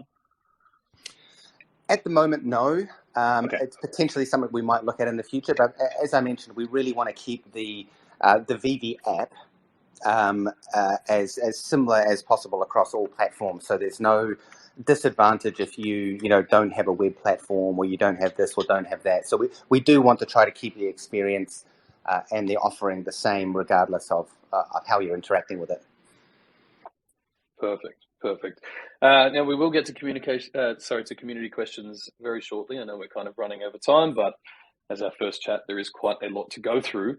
Before we get there, what can people expect this year? We've kind of touched on a few things. Obviously, once the migration to Immutable is complete, we can look at interoperability. But what are our big ticket items for maybe the first quarter or first 2 quarters? Yeah, so firstly, we obviously have the Master Collector program in development. Very excited to get that out. I think that's just such a great way for us to be able to reward, the collectors who participate and interact with Veve a lot. And, if you've got a large collection, then, you're obviously a very vested Veve user. So very excited to get that rolled out. As you mentioned, Rhys, interoperability. So that development will kick off post phase 3 of the token migration. And just a reminder that when it comes to interoperability, it won't be every single one of our licenses that go out. There's some of our licensors are still a little bit nervous about this crazy Wild West that is the NFT world.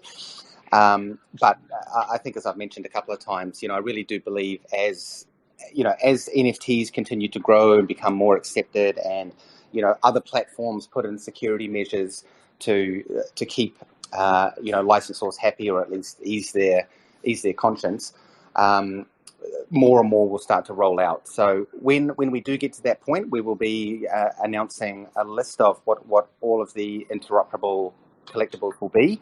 But just to echo what Rhys said, don't go and make any assumptions and dump all your SRs in favor of something else, because we're still working through that list at the moment. Yeah. Sure. What else is coming out this year? Now that we've really got the Veve app up and running, and for the most part everything is quite smooth. Another one of the big focuses is really going to be doing a deeper dive into each of the sections within the app. So, for example, there's a bunch of improvements that we can make in the market when it comes to searching or finding. Same with the feed. We want to add in the ability to do things like add friends and follow friends, and then potentially messaging later on. Around your collection, just having easier ways to navigate through, and then a whole bunch of upgrades to the comic sections and how they work. Now that we're starting to get a lot more comics into the platform, we want to start adding more friendly navigation tools to make that whole process a little bit easier. And let me just think off the top of my head, what else do we have coming in? Localization is also high on the list. So I know people have been asking that for a very long time. So we will start to roll out different languages within the app. Now, when we do implement that in the first phase, all of the language that is part of the app is what will be translated. So you could change it to Spanish. However, initially the drop copy and the drop content, like what our amazing guys on the marketing team publish and push out, that may not all be translated at day one, but at least within the app, you can the main kind of messaging will all be updated. Mm-hmm. We will also be bringing out new collectible types this year. As Rhys mentioned, last year we brought out the 3D collectibles, and then we brought out the comics, and we have some new forms of collectibles that will be coming out this year, which I won't say too much about now, but also will be very exciting. Amazing. I think the only other thing we haven't touched on for a little while that I Emma asked about is the Artist Alley. Which kind of falls into that category. Is that something that we can expect to see this year? Or? Absolutely, yep. So I think we have touched on previous AMAs that we will be bringing out one-of-ones with some of the artists we know and new artists that we are working with. We know that this is obviously how the majority of the NFT community works, where it's either a one-of-one or a one-of-5. And that's, I think I heard David touch on it earlier, just the, how we were doing a bit of a trial on that 7th edition of the James Bond NFT. So the Artist Alley, or whatever we decide to call it, will be rolled out probably on the web platform only, just due to the way that it's going to function. But I'll look forward to sharing more information about that in the next 1 to 2 months. Fantastic. Hopefully that gives people a lot to look forward to. Take it away, Alex. Yeah. Well, speaking of artists, I think we'll use this chance to kind of transition, reset the room, and finally get to some user questions. Sorry, everybody waiting. We obviously had a lot to cover today. But that said, we have a special guest with us today. I'd like to welcome to the fold an artist who has become known to a lot of you, and definitely has made fans, the Veve fam over, Mr. Jermaine Rogers. How are you? Welcome, good sir. Hey, how is everyone doing? Doing well, man. How's everything over in your neck of the woods? Staying healthy? Yeah, safe? trying to stay clean from the plague, and kind of. I realized back in the summertime that just to sort of start building my my winter nest. So that's what I'm doing now. Nice. So we've had the pleasure of having a couple of drops from you now on the platform, beginning with Choices, the adorable murderous bunnies, or potentially murderous bunnies, in addition to the very creeping Darrow. And I guess we have some news today, right? I think we are excited here to announce an upcoming drop. Do you want to maybe break some news for us? Well, sure, I'll do that. Coming up here, I'll let you say the date. I've got a phobia of saying. You must work at Veve. Hey man, you know what? I've been like doing rock and roll concert posters for like 25 years, and like one of my like fears is putting the wrong date on a poster. Oh, yes. So I always make the other person say the date first. So I'll let you guys say the date. But coming up here real soon, I'm going to finally and gladly debut the Veil. The Veil are a group of characters that any of you who followed my work in the past many years know that especially in the toy industry, the Veil, the designer vinyl toy world, the Veil are very well known and very well collected. The characters themselves have appeared in a lot of my work, fine art. They've even, speaking of rock posters, they've even made appearances in posters over the years for, bands like Queens of the Stone Age and Weezer and Ween. I think there was a couple of Primus posters they were in. But they are directly tied to the Darrow. So if you've seen the Creeping Darrow and if you own that, you'll see some resemblance. The Veil are actually a race of beings that were engineered by the Darrow. And, the Darrow are, they're all smiles, but something is not quite right. And the Veil are typically the way that the Darrow keep their hands clean.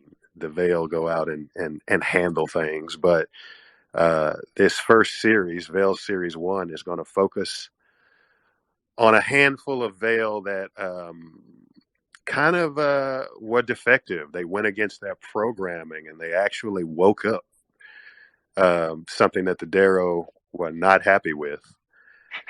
So you'll meet these characters, this handful of Veil deviants, and see why they all are they're all in a state of distress. They feel like they're losing their minds. So that's the characters that are dropping. Nice. I've had the pleasure of talking with you over the last since we've done your first drop, and especially so over the last couple of weeks as we get ready to push out these Veil. And I got to say, just hearing the story directly from you and how deep it goes and how dark and sinister these Darrow cats are, in what they've done to the Veil, like, man, it's some trippy stuff. And I'm really looking forward to this drop. So there will be, I believe, if I'm not mistaken, there will be 4 variants in this drop. We are looking at, I won't say a date either, just in case, but everything's looking good for the next, within the next 2-3 weeks. We'll see a drop from Jermaine Rogers called the Veil Specimen. So look forward to that, everybody. Jermaine, thank you so much for joining us. What else do you have on tap? Like, what else are you working on these days that we can look forward to in either physical or digital or other NFTs or future Veve drops? Well, very quickly, physically, always working on fine art and some other 3-dimensional, sculpture and figure releases that I have planned. And then working on some things with friends of mine in the music industry, some Run the Jewels stuff that I'm sort of messing around on, and things like that. As far as digital goes, NFT, really excited because I was commissioned by the comic legends Cheech and Chong to basically create a. They wanted to come into NFTs. Those guys are both, for 50 years, those guys are outliers of society. So they've always sort of been into the things that everybody else sort of, poo-poos. And so they've been big fans of crypto and of NFTs. And I was, honored that they contacted me and wanted to work together. So coming up, later this month, towards the end of the month, will be a Cheech and Chong, a series that they are sort of presenting. And it's called Homies in Dreamland. And it basically will introduce a world of a handful of new characters. And if you know anything about Cheech and Chong, then these characters, they love smoking out. So just a tad bit stony. yeah, so they're all, Dreamland is just a step away in our everyday lives. We just have to hit the right. You got to hit the right thing, and then you slip into Dreamland, and so that's where this all takes place. And we'll meet these characters, handful of characters that I designed that I think people will really like, and nice. So hopefully everybody digs that when it comes out. Search it out, pay attention to my social media, and you can hear more about that. But obviously, really excited about the Veve thing that's coming up here first. Again, can't say enough about Veve. I love being a part of this family. Awesome. Yeah, we love having you, man. Just seeing how many times you get retweeted by members of the Veve fam that we either come across my Twitter feed and whatnot. It's awesome to see that so many people are kind of gravitating to the work, and you've been doing it for so long and really kind of opening you up to a whole new audience. So I really appreciate you being part of this, because it's it is an awesome community, and we love having you anytime you want to come up into a space or Discord or whatever the case may be. Right on, man. And everybody stay healthy. Right on. Thanks, man. Appreciate you. Thanks, John. All right. So we'll move here now into the phase of the AMA, which is actually the AMA. So we'll go ahead and we'll kind of blister through a number of these questions submitted on Twitter. And I think if we're running okay on time, maybe we'll get one or two people on stage. So I appreciate everybody waiting in the queue there. And again, our apologies. I know we had some technical difficulties, but also a lot to cover. So that's why I wanted everybody to get their questions in via Twitter. That said, we'll go ahead and get started. Jay Correa asks, I have Omi in the Ecomi wallet. I also have enough Go tokens in the same wallet. It's not letting me send Omi out of the wallet. It says receiver address required to fetch fees. Will this be fixed before the migration transitions? Yes. I think, that's what Rhys was touching on before. We're aware of the GoChain API issue at the moment, and we are doing everything we can to get the new version of the app out, which will resolve all of those issues. Okay, sure. Just on that question specifically, though, it does say receiver address required to fetch fees, as opposed to the issue which is failing to fetch the fees. So that user in particular may just need to enter the receiving address. Well, if you haven't entered the address, then the fee won't be fetched. So maybe double check that. Yeah. And there are secure wallet instructions and information on the Ecomi blog for anyone who has managed to acquire one recently. All right. This was a hot topic over the last week or so. Eighth Chameleon asks, is the number of editions of Marvel comic drops decided by Veve or Marvel? And why was the decision made to limit the drop of Amazing Spider-Man 252 to so few editions? There was a lot of speculation and or assumptions made about who actually got that drop. Obviously, as you could probably tell by just looking at any of our tweets that particular day or week. Do we have? Do you want to speak on that, Dan? I mean, at the end of the day, we do collectibles, right? And collectibles are limited. And we've done many other drops before that are under 1,000.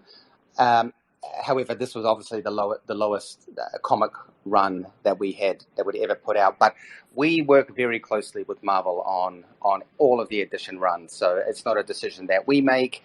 We work very closely with Marvel on those numbers. But it's you can expect and anticipate that over the course of 2022 that we more than likely will do very low limited runs again. From my perspective, it's I like doing these sort of lower run drops, whether it's a 10K or 1K. It just adds a bit of texture to the to the collectability out there, rather than all comics being available at 30,000 or whatever the standard number is. Adds just a little bit of texture where there's some sort of extra rare ones in there. And at the end of the day, if you're lucky in succeeding to get one, then it's a great thing. And then obviously, as we move into the drop queue system, with constantly improving mechanics for security, etc., that is going to become, I think a lot easier to swallow for people. And then just pure numbers, odds wise, it's will prevail in terms of understanding of why you didn't get that particular drop. Yeah, well, I think it was a thousand out of like 100,000 people trying to go for it. Exactly. Yeah, I think that's the main thing. If you're going to take away anything, around this topic, it is that you are competing with so many users out there. It's not that anything's gone wrong with the platform or anything. There is just massive competition. Yep. Okay, great. Nebajosa asks, front camera and AR, will we have that option? How is occlusion implementation progressing? That is progressing very well, and in fact, the occlusion is actually done, but it is has been a little bit lower down the priority list of all of the other features that we're working on at the moment. But coming into Q1, I was speaking with the Unity development team the other day, and that's something that we're going to progress this quarter, along with integrated into that feature update will be the front camera as well, because hey, we all want to take a photo with our Donnie. With our Donnie, I wish. So just quickly, so for people who don't know what occlusion is, can you just give a quick recap on that feature? Yeah, great point actually. So occlusion basically means that it will allow you to place any 3D object when in augmented reality behind another object. So, for example, if I was to, the perfect example is a selfie. So right now, whenever you drop a collectible in augmented reality, that will always be the foremost thing in the camera. So you can't really do a selfie with them with the character behind you. So once we implement occlusion, or once we roll occlusion out in the app, what it will do, it will scan you and detect you as a human being, and then it will basically what's referred to as mask out your body and allow you to put the collectibles behind you or behind any other object. So the ultimate outcome is it just means that the collectibles you place in AR will look far more integrated because they are actually interacting in some way with the environment. Awesome, thank you. Okay, Hasselbeck asks, in the future, is there any plan to get extra points for OG seasons like season 1 and 2? I assume for Master Collector Program. Not yet. I did consider that, as we were going through the MCP. What's more likely going to happen is that when we roll out the achievement badges, which is I believe, one of the last phases of the MCP development, you will potentially get badges for if you have all of the collectibles in season 1, or for example if you're an OG, if you joined before X date, then we will basically give you an OG badge, which if any other user visits your profile or sees your profile in the app, you will have like an OG badge next to your name. So yeah, we decided to go down that path rather than add additional complexity into the Master Collector Program, which already has a lot of different point rules. Cool. All right, this next one is from Kyler. It's a bit funny because it is a bit loaded with the assumption that this is happening in the first place. But besides Labbits, is there going to be any other gamification to any current Veve collectibles? You don't have to say which ones. But before you answer that, let me just say that we love the imagination from our artists. It's one of the reasons why we love working with them, because there's so many possibilities on what to do. I think Frank has been making the rounds, as has Ron English, about what the possibilities are for gamification and interactive type capabilities within the Veveverse when that comes around. maybe, Jermaine wants to come up and, wax poetic on how the Veil are going to and deprogram themselves in front of the Darrow within the Veveverse in real time. But who knows? Who's to say?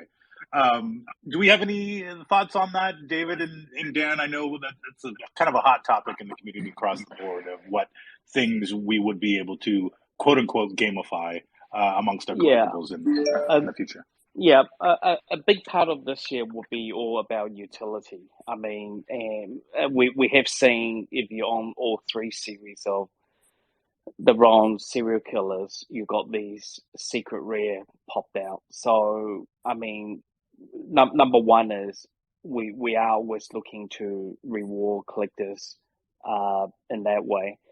And, I guess some of the stuff that the artists want us to implement is not doable.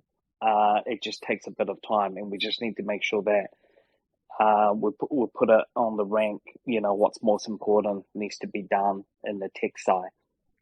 And I think if I can add to that by saying, if you hear an announcement somewhere and it hasn't come from Veve, please don't take it as gospel, because sometimes I hear some things online and I'm like, oh, cool. Are we doing that? That's great.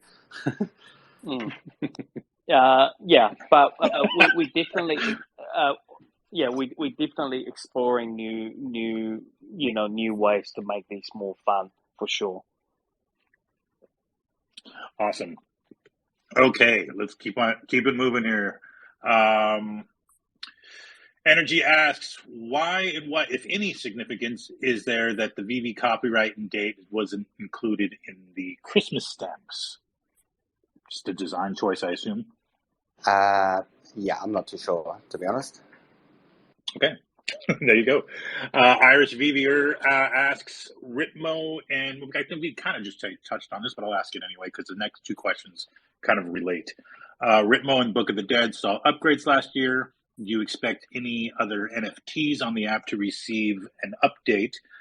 And then the next person is kind of in the same vein, asking that the website says collectibles can be upgraded and customized. What can we expect here? Can and will the drop theme info be changed?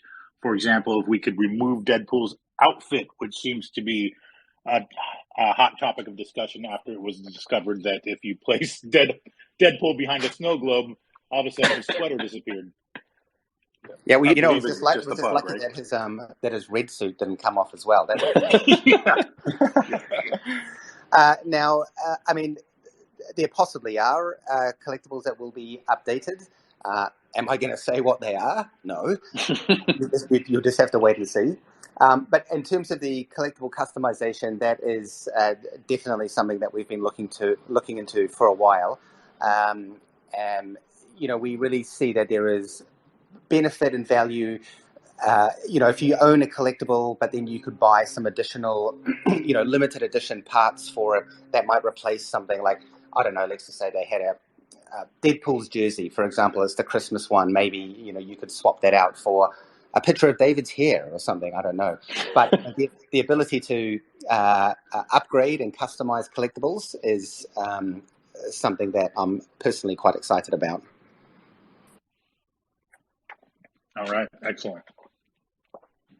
Kip asks, I know we have car NFTs coming, but are there any plans for famous ship collectibles in the future, like Titanic, Hood, Bismarck, or Nimitz, etc., or aircraft?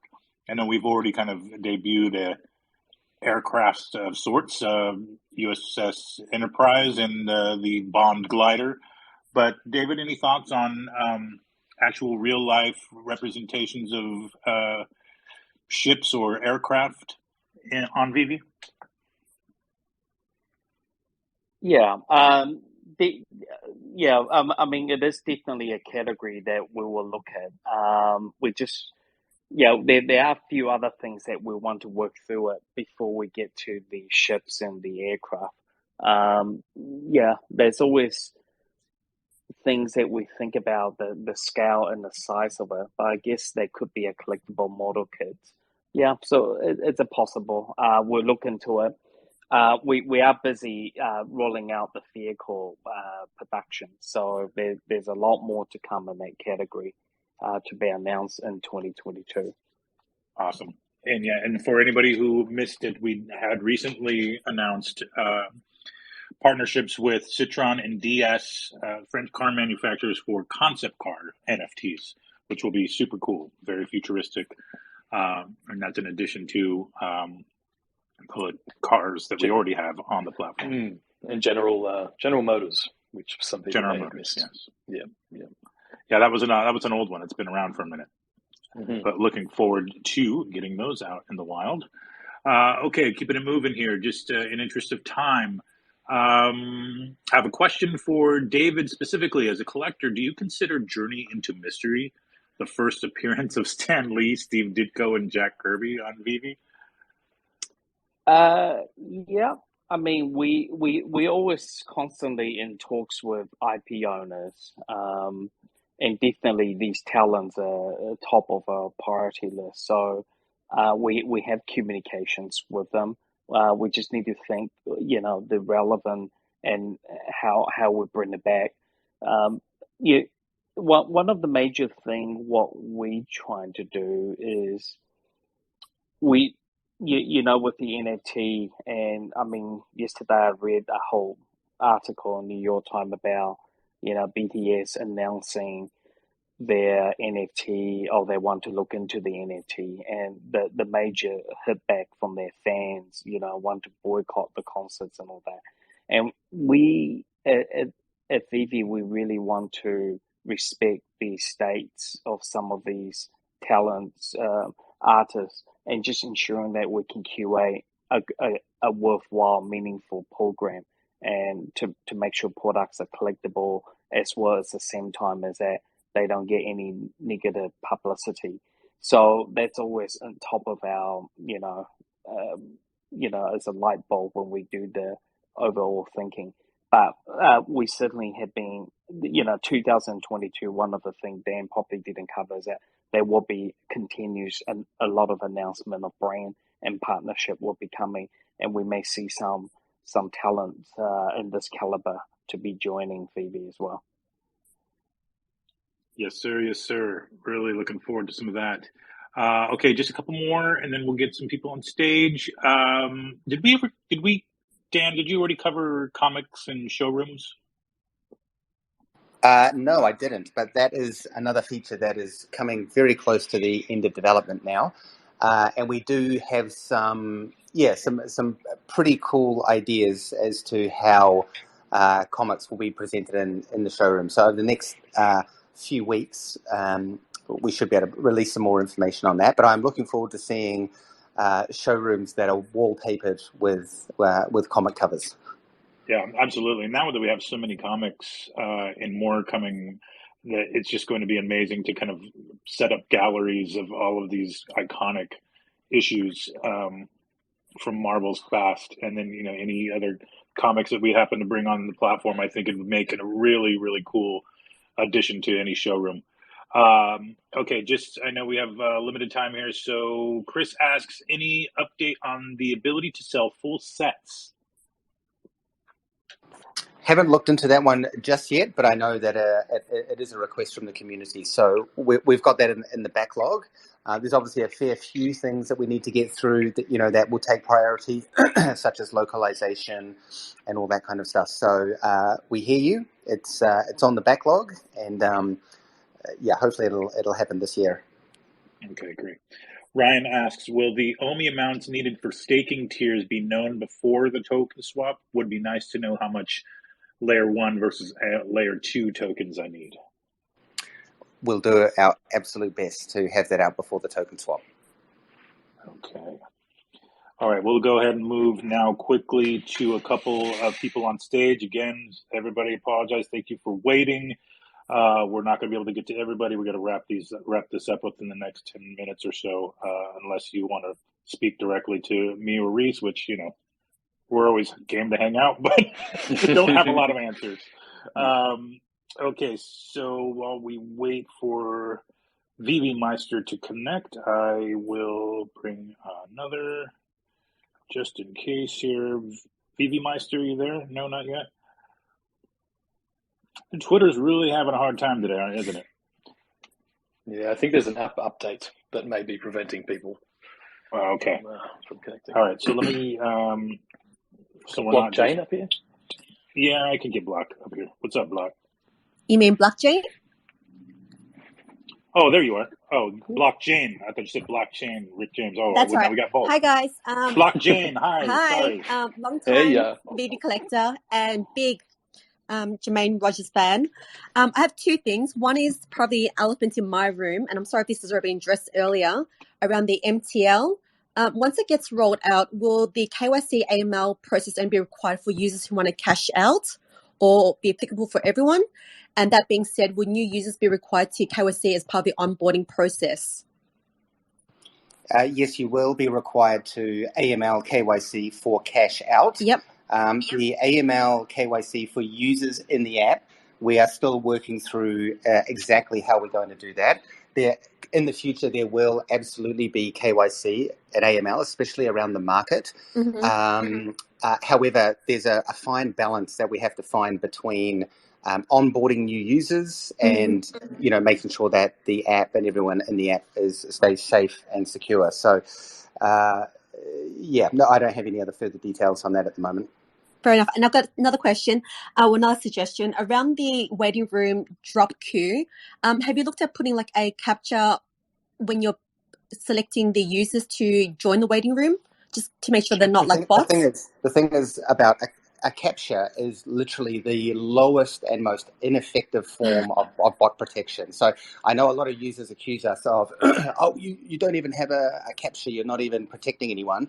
But the reality is there is a capture in there, and the capture will only show up if it deems you as a low-risk threat.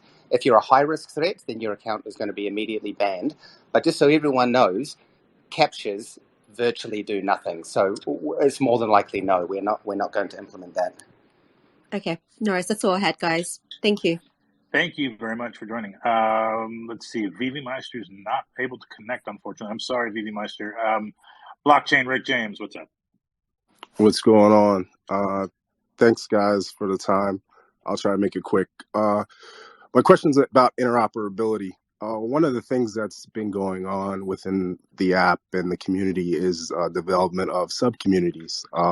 One community that's come about is the Omikongs, which is around the Little Friends apes. And we've developed a social network and almost like a social club. And in doing so, we've used your relationships that you've opened up with these different artists. This weekend, Frank Kozik is creating some 2D derivatives for the community, for the Kong holders. And what we wanted to know is, will we be able to use this 2D art that Frank is creating for us in our pods or houses in the Veveverse? We are definitely looking at ways within the showrooms, etc., to bring in outside NFTs. I mean, at the end of the day, if you have a showroom to showcase your NFTs, both David and I think it would be awesome if you can, bring in a picture of your Bored Apes or of a Kozak or a Jermaine community drop. So it is definitely on our radar. We need to get through a few features first, but that is definitely on our list. And my follow-up question would be, do either or any of you guys own one? Own the ape. Own the Little Friends ape. Oh, I think I had one given to me. I think I have a silver one. I'm not sure. I think I have a standard one. Do you want to give me one? Do I want to give you?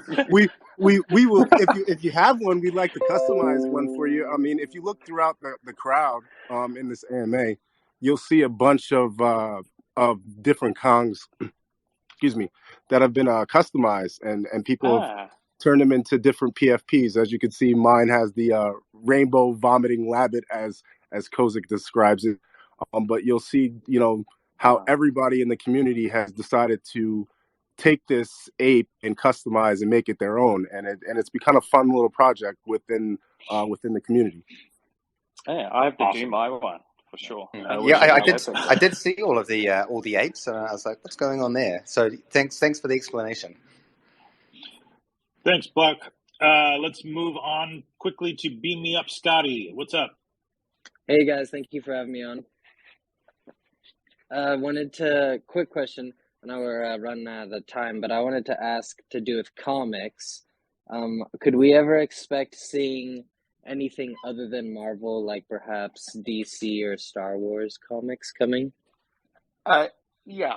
The short answer is yes. I mean, the comic collectible was a proof of concept to see how it will run. You know, if there's an audience for it.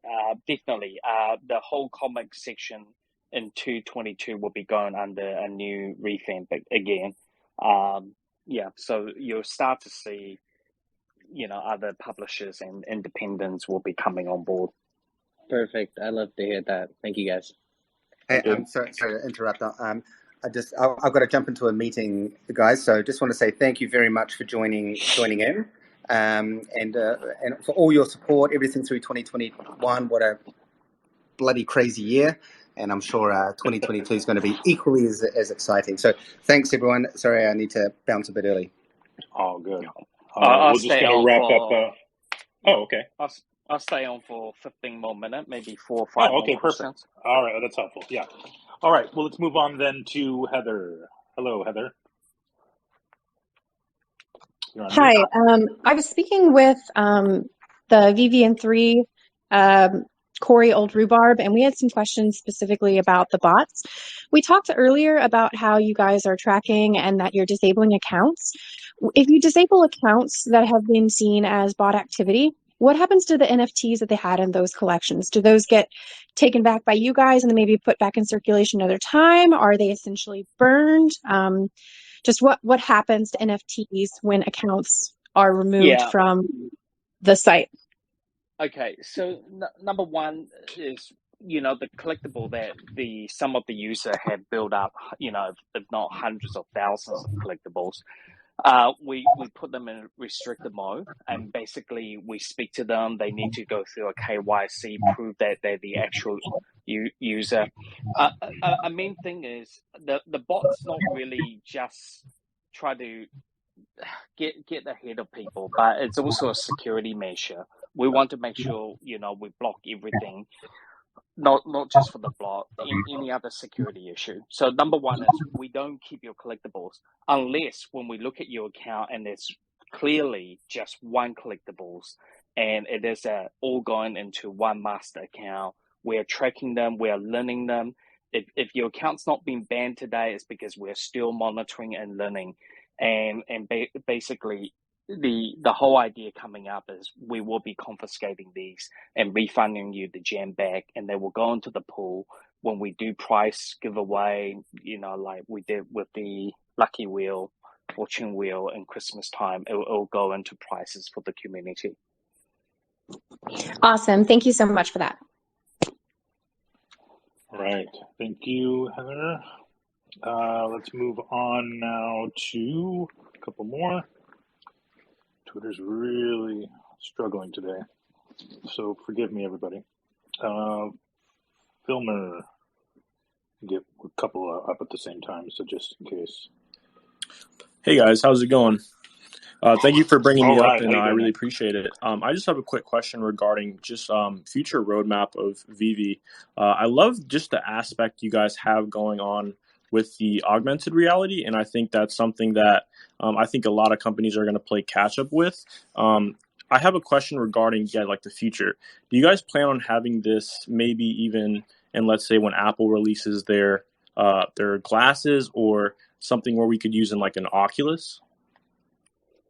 Yeah, so we do work quite closely with Apple. I mean, we on almost weekly communication to their executive team and looking at their product rollout. Obviously, we've been mindful of all these very new early stage what they're bringing out, but definitely the AR, VR, wearable device is something that we really do believe in. And I think Samsung recently announced that there will be a series of TV that will be rolling out this year that will have the capability to able to receive NFTs and display on actual TV screen. So as long as these companies have a good API for us to integrate, we definitely will be looking forward to it. And this is all part of that experiment and utility that we want to give to our fans and, you know, these NFT holders. So definitely we explore not just in the AR, but in any other devices out there. No, I really appreciate that answer. Thank you. Just one more follow-up question with that. Will that be something that's more or less like on the web version? So is it going to be, because I've heard stuff in the past where Veve is basically the marketplace for the Veveverse. So would that be something where it's on a main platform like the web? No, it will also be on your phone, for sure. I mean, the inclusion coming out and all these are via your phone. So, I mean, most of the AR will be tablets, phone, you know, and I guess anything that's wearable, you know, will be more with the web, obviously. Just you need that computer to really power that up with the Oculus you have. Awesome. That answer it. Thank you so much, David. I really appreciate it. No problem. All right. Thank you. Let's move on to Naked Whale. David, thanks for having me up. A quick question I'd like to ask you about the burning of collectibles and comics. It was mentioned in the Ecomi program, and I just wondered if you could give us any details at all about how that might work, if we'll get rewarded based on rarity or mint number. Can you give us anything?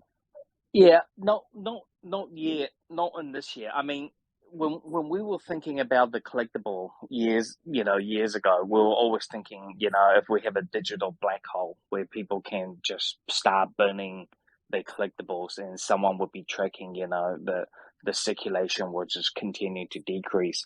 And with comic, we touched a little bit last year on, you know, if when you read them, the user read them, were we able to start seeing increases on the page? So when a collectible, a common or a secret rare slowly will deteriorate, and then you don't have a mint condition. We are going to try to come up with ways where we can make things more scarce, obviously, just like the real world.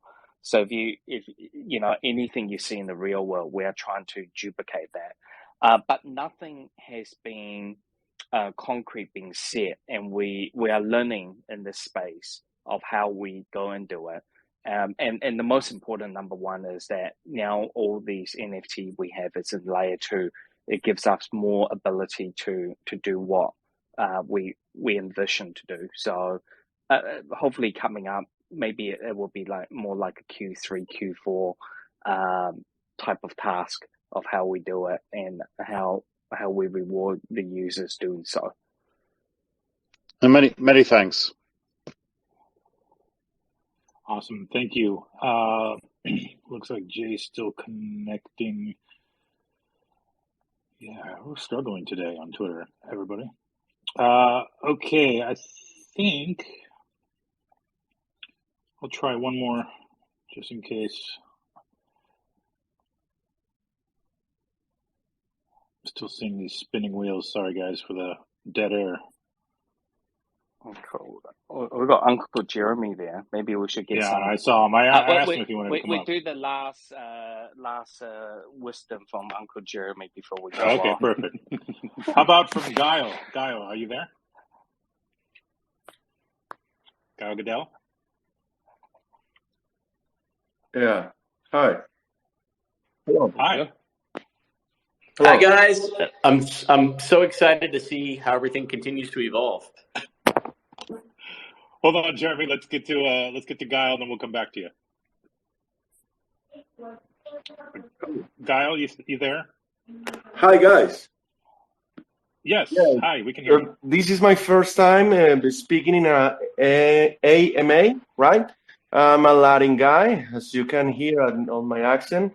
I'm a proudly member of one of the Latin groups on Telegram, and I'm very happy for that. My question is, I love the comics, and I would love to see it, all of them on my on my showroom. So the question is, we need like a shelf or something like a frame to see the comics on the showroom? Yeah, good question. So the showroom with the comic development is on the next on the rank. We want to make sure a couple things on the comic. Number one is how is the comic going to be displayed in your showroom? We didn't really want to have the cover just like an artwork. Otherwise, there'd be no reason why people will be buying the artwork, the 2D artwork in the frame, like we have released with James Bond or the Last Supper from Ron English. So the comic book, when it goes into your showroom, is actually going to look different than how a normal collectible is displayed. You can imagine how a user will be displaying and keeping their comic at their home. How will they be and how they will be differentiated as different type of collectible. We didn't want the comic book to get lost in the collectible sense where people buying it really just for like wallpaper or artwork. So they're going to do a lot more in your actual showroom, and that's why it's taking a bit longer to come out. And we are working right now with Marvel to get approval if that's how we can turn it around. But yeah, it will be there soon, and we want to make sure that it really represents as a comic in that showroom. Yes, but that would be awesome. I've been waiting since the beginning when you drop the comics to see the covers, the art covers that I love the most on my showroom. And thank you for all your hard work. All the Veve team are awesome. Thank you so much. And I just want to say hi to my fellow mates of the Ecomi, Veve en Español. It's one of the Telegram groups. Thank you so much, guys. Excellent. Thanks, Cal. Thank you now. Bye. All right. Ding dong. Uncle Jeremy's at the door. Uncle Jeremy, somebody got a big promotion. That he did. Congratulations, good sir. Congratulations, Uncle Jeremy. Thank you very much. We sold our company to private equity in 2019, and whenever that happens, people watch the operators very closely to see whether they stick around or bolt. And to be honest, it was a great fit. So I was really thrilled to stick around. People who don't know me, I'm the chief brand officer at a company called Jazzwares. We're the global partner for Pokemon, Roblox, Fortnite, Cocomelon, et cetera, et cetera. We own something called Squishmallows, all these other brands. But actually, one of the reasons why I'm excited to talk to you guys is I actually think that it may be time to start thinking about how we can maybe do some physical products to accompany some of the things that you guys are doing. Uh-oh, snap. Fantastic. What do you think? I don't know. That seems like an interesting idea. David, what do you think about that? Yeah, definitely, 100%. We'll have to hit you up on the email. Okay. It's quite funny because the past 2 weeks, a lot of the physical toy company have reached out to us, and that's why we start using the word in the meetings called digital clone. So you basically get a clone of that physical toy with a digital. So there are a couple other major company have actually reached out. The top 2-3 toy company out there spinning some idea. But Jeremy, I definitely will be happy to connect. I think it is just going to happen anyway. One way or another. Absolutely. And often it comes down to who holds the relevant license. And obviously, I think one thing that a lot of us has learned a lot of over the last year, watching the way you guys operate, and people that weren't even necessarily educated on the way licensing works in general, have learned that there's a lot of complexities when it comes to doing these types of deals. But let's put it this way: there's certainly things that we might be able to do together. But the bottom line is this. You guys are killing it. It's been so exciting to be a part of it. I'm thrilled to be a part of the community, and I'm also thrilled to be, friends with all of you. So yeah, wonderful. We love you. Thank you. Yeah, I might regret this, Uncle Jeremy, but is there a particular character or license that you would like to see digitized and paired with a physical thing first?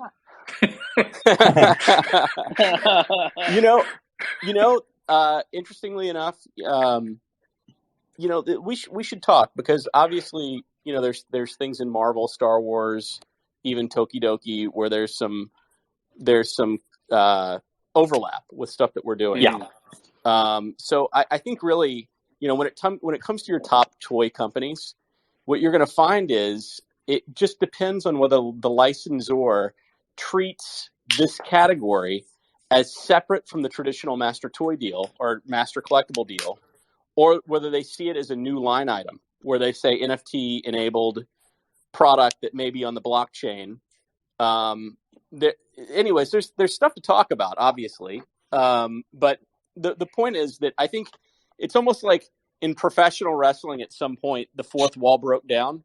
I think today the fourth wall is completely broken down between the people that are manufacturing product and the people that are collecting and enjoying the fruits of collectibles. And for me, I'm very comfortable talking about it in front of 2,500 people. Like, honestly, I think everyone should be in on it. Like, there's the more educated everybody else is on what the underlying process is and how all this stuff works, the better everybody is. So, agreed. Yeah, definitely. Agreed. Thank you, Jeremy. Good And stuff. I'll ask, just to kind of chime in on the regret train with Rhys.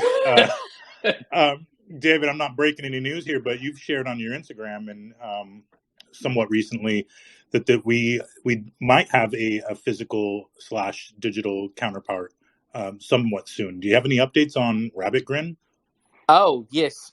So basically, the shipment just started to land to different parts of our warehouse. And what we're doing, I told Dan it is very important that we minted on Immutable X Layer 2, and every single certificate has their mint number and their address on it, so that will be stuck on. And that certificate has already been pre-signed by Ron prior to Christmas. So and then we'll ship out together. We are trying to work out how we're going to release it, because obviously, as you know, there's only 100 of each. They are a work of art. They come in a huge big box. They are very limited, and they're not our standard price of $69. They are very high end collectible pieces. The manufacturer went through. It took us about a year to manufacture these, because how they had to powder coat, chrome, put it together, and every single piece is just amazingly beautifully done, and they're quite heavy. So yes, I can attest to that. Yeah, in coming weeks we will be we will announce how we're going to sell it. It will have to be some lottery system for sure. And I believe that some of the participants who visit us at DCOM got their name down. So maybe I should get that short list of you sometime and we have a look at it. Yep, I have it ready for you. There was a statement of interest sheet at DCON, and the actual Rabbit Grin, the gold Rabbit Grin, was on display for anybody who came to DCON or saw pictures from DCON.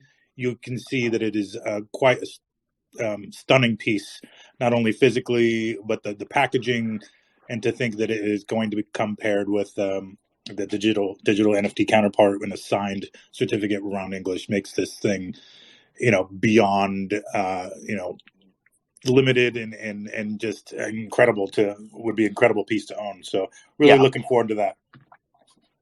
Cool. Yeah. I am just looking at this short list. For some reason, there's only one name on it, Alex Gonzalez. It's, I don't know what you're talking about. There must be some mistake. There must be another Alex. All right.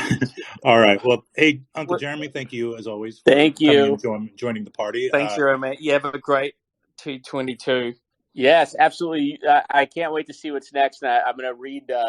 I'm going to do what hundreds of thousands of people do and read the transcript of this so that I can understand what actually went down for the last couple hours here. Yes, it'll take me a while now because this one was a doozy. It was a thick one. So give me some time and I'll get that out for you for sure. tonight? Thanks, amazing. All right. That Let's get a said, I couple think more people we on, need to. or we're done. Go ahead, David. Sorry. We want a couple more people on, or we I was going to wrap it up for you, but if you were ready to keep going, I can bring somebody else up if you like. Yeah, maybe we just do last two. Okay. Do you want to? Let's see. Sorry, I didn't have anybody queued, but let me just pick one at random, and that random person is going to be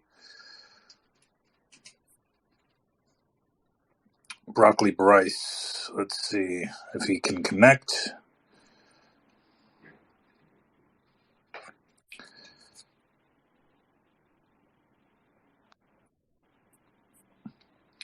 And just for old time's sake, let's get the man, the myth, the legend as well. Oh no, error adding. All right, so yeah, Twitter is definitely having some issues today, guys. Everybody, I think maybe we'll just instead of keep on trying, we'll just pull it there. I apologize, everybody in the queue. That said, look, there's a lot we covered today, so please stay tuned for the massive Twitter thread that we'll be doing in the hours following this, and then there will also be, I believe, an audio archive in the Discord, if I'm not mistaken, if it didn't crap out like Twitter has been over the course of the day with a number of us. But yes, we'll have some kind of update and recap of today, including the people still asking when MTL, even though we covered it. Yes, we will recount what was said here in the Twitter thread recap. I want to thank everybody for joining. I know this was a long time to commit to a VV community update and AMA. And I want to reiterate our thanks and gratitude for everybody who's been rocking with us thus far and really is excited about the future. And we really are just at the tip of the iceberg. I mean, I can't state that enough. I know we say it a lot. We're just getting started. 2022 is going to be even bigger. And, we have all of you to thank for that. So, David, any parting words? No, just follow on what Dan have said. We want to thank everyone for your continued support. It's been amazing 2021, and we're going to work much harder this year.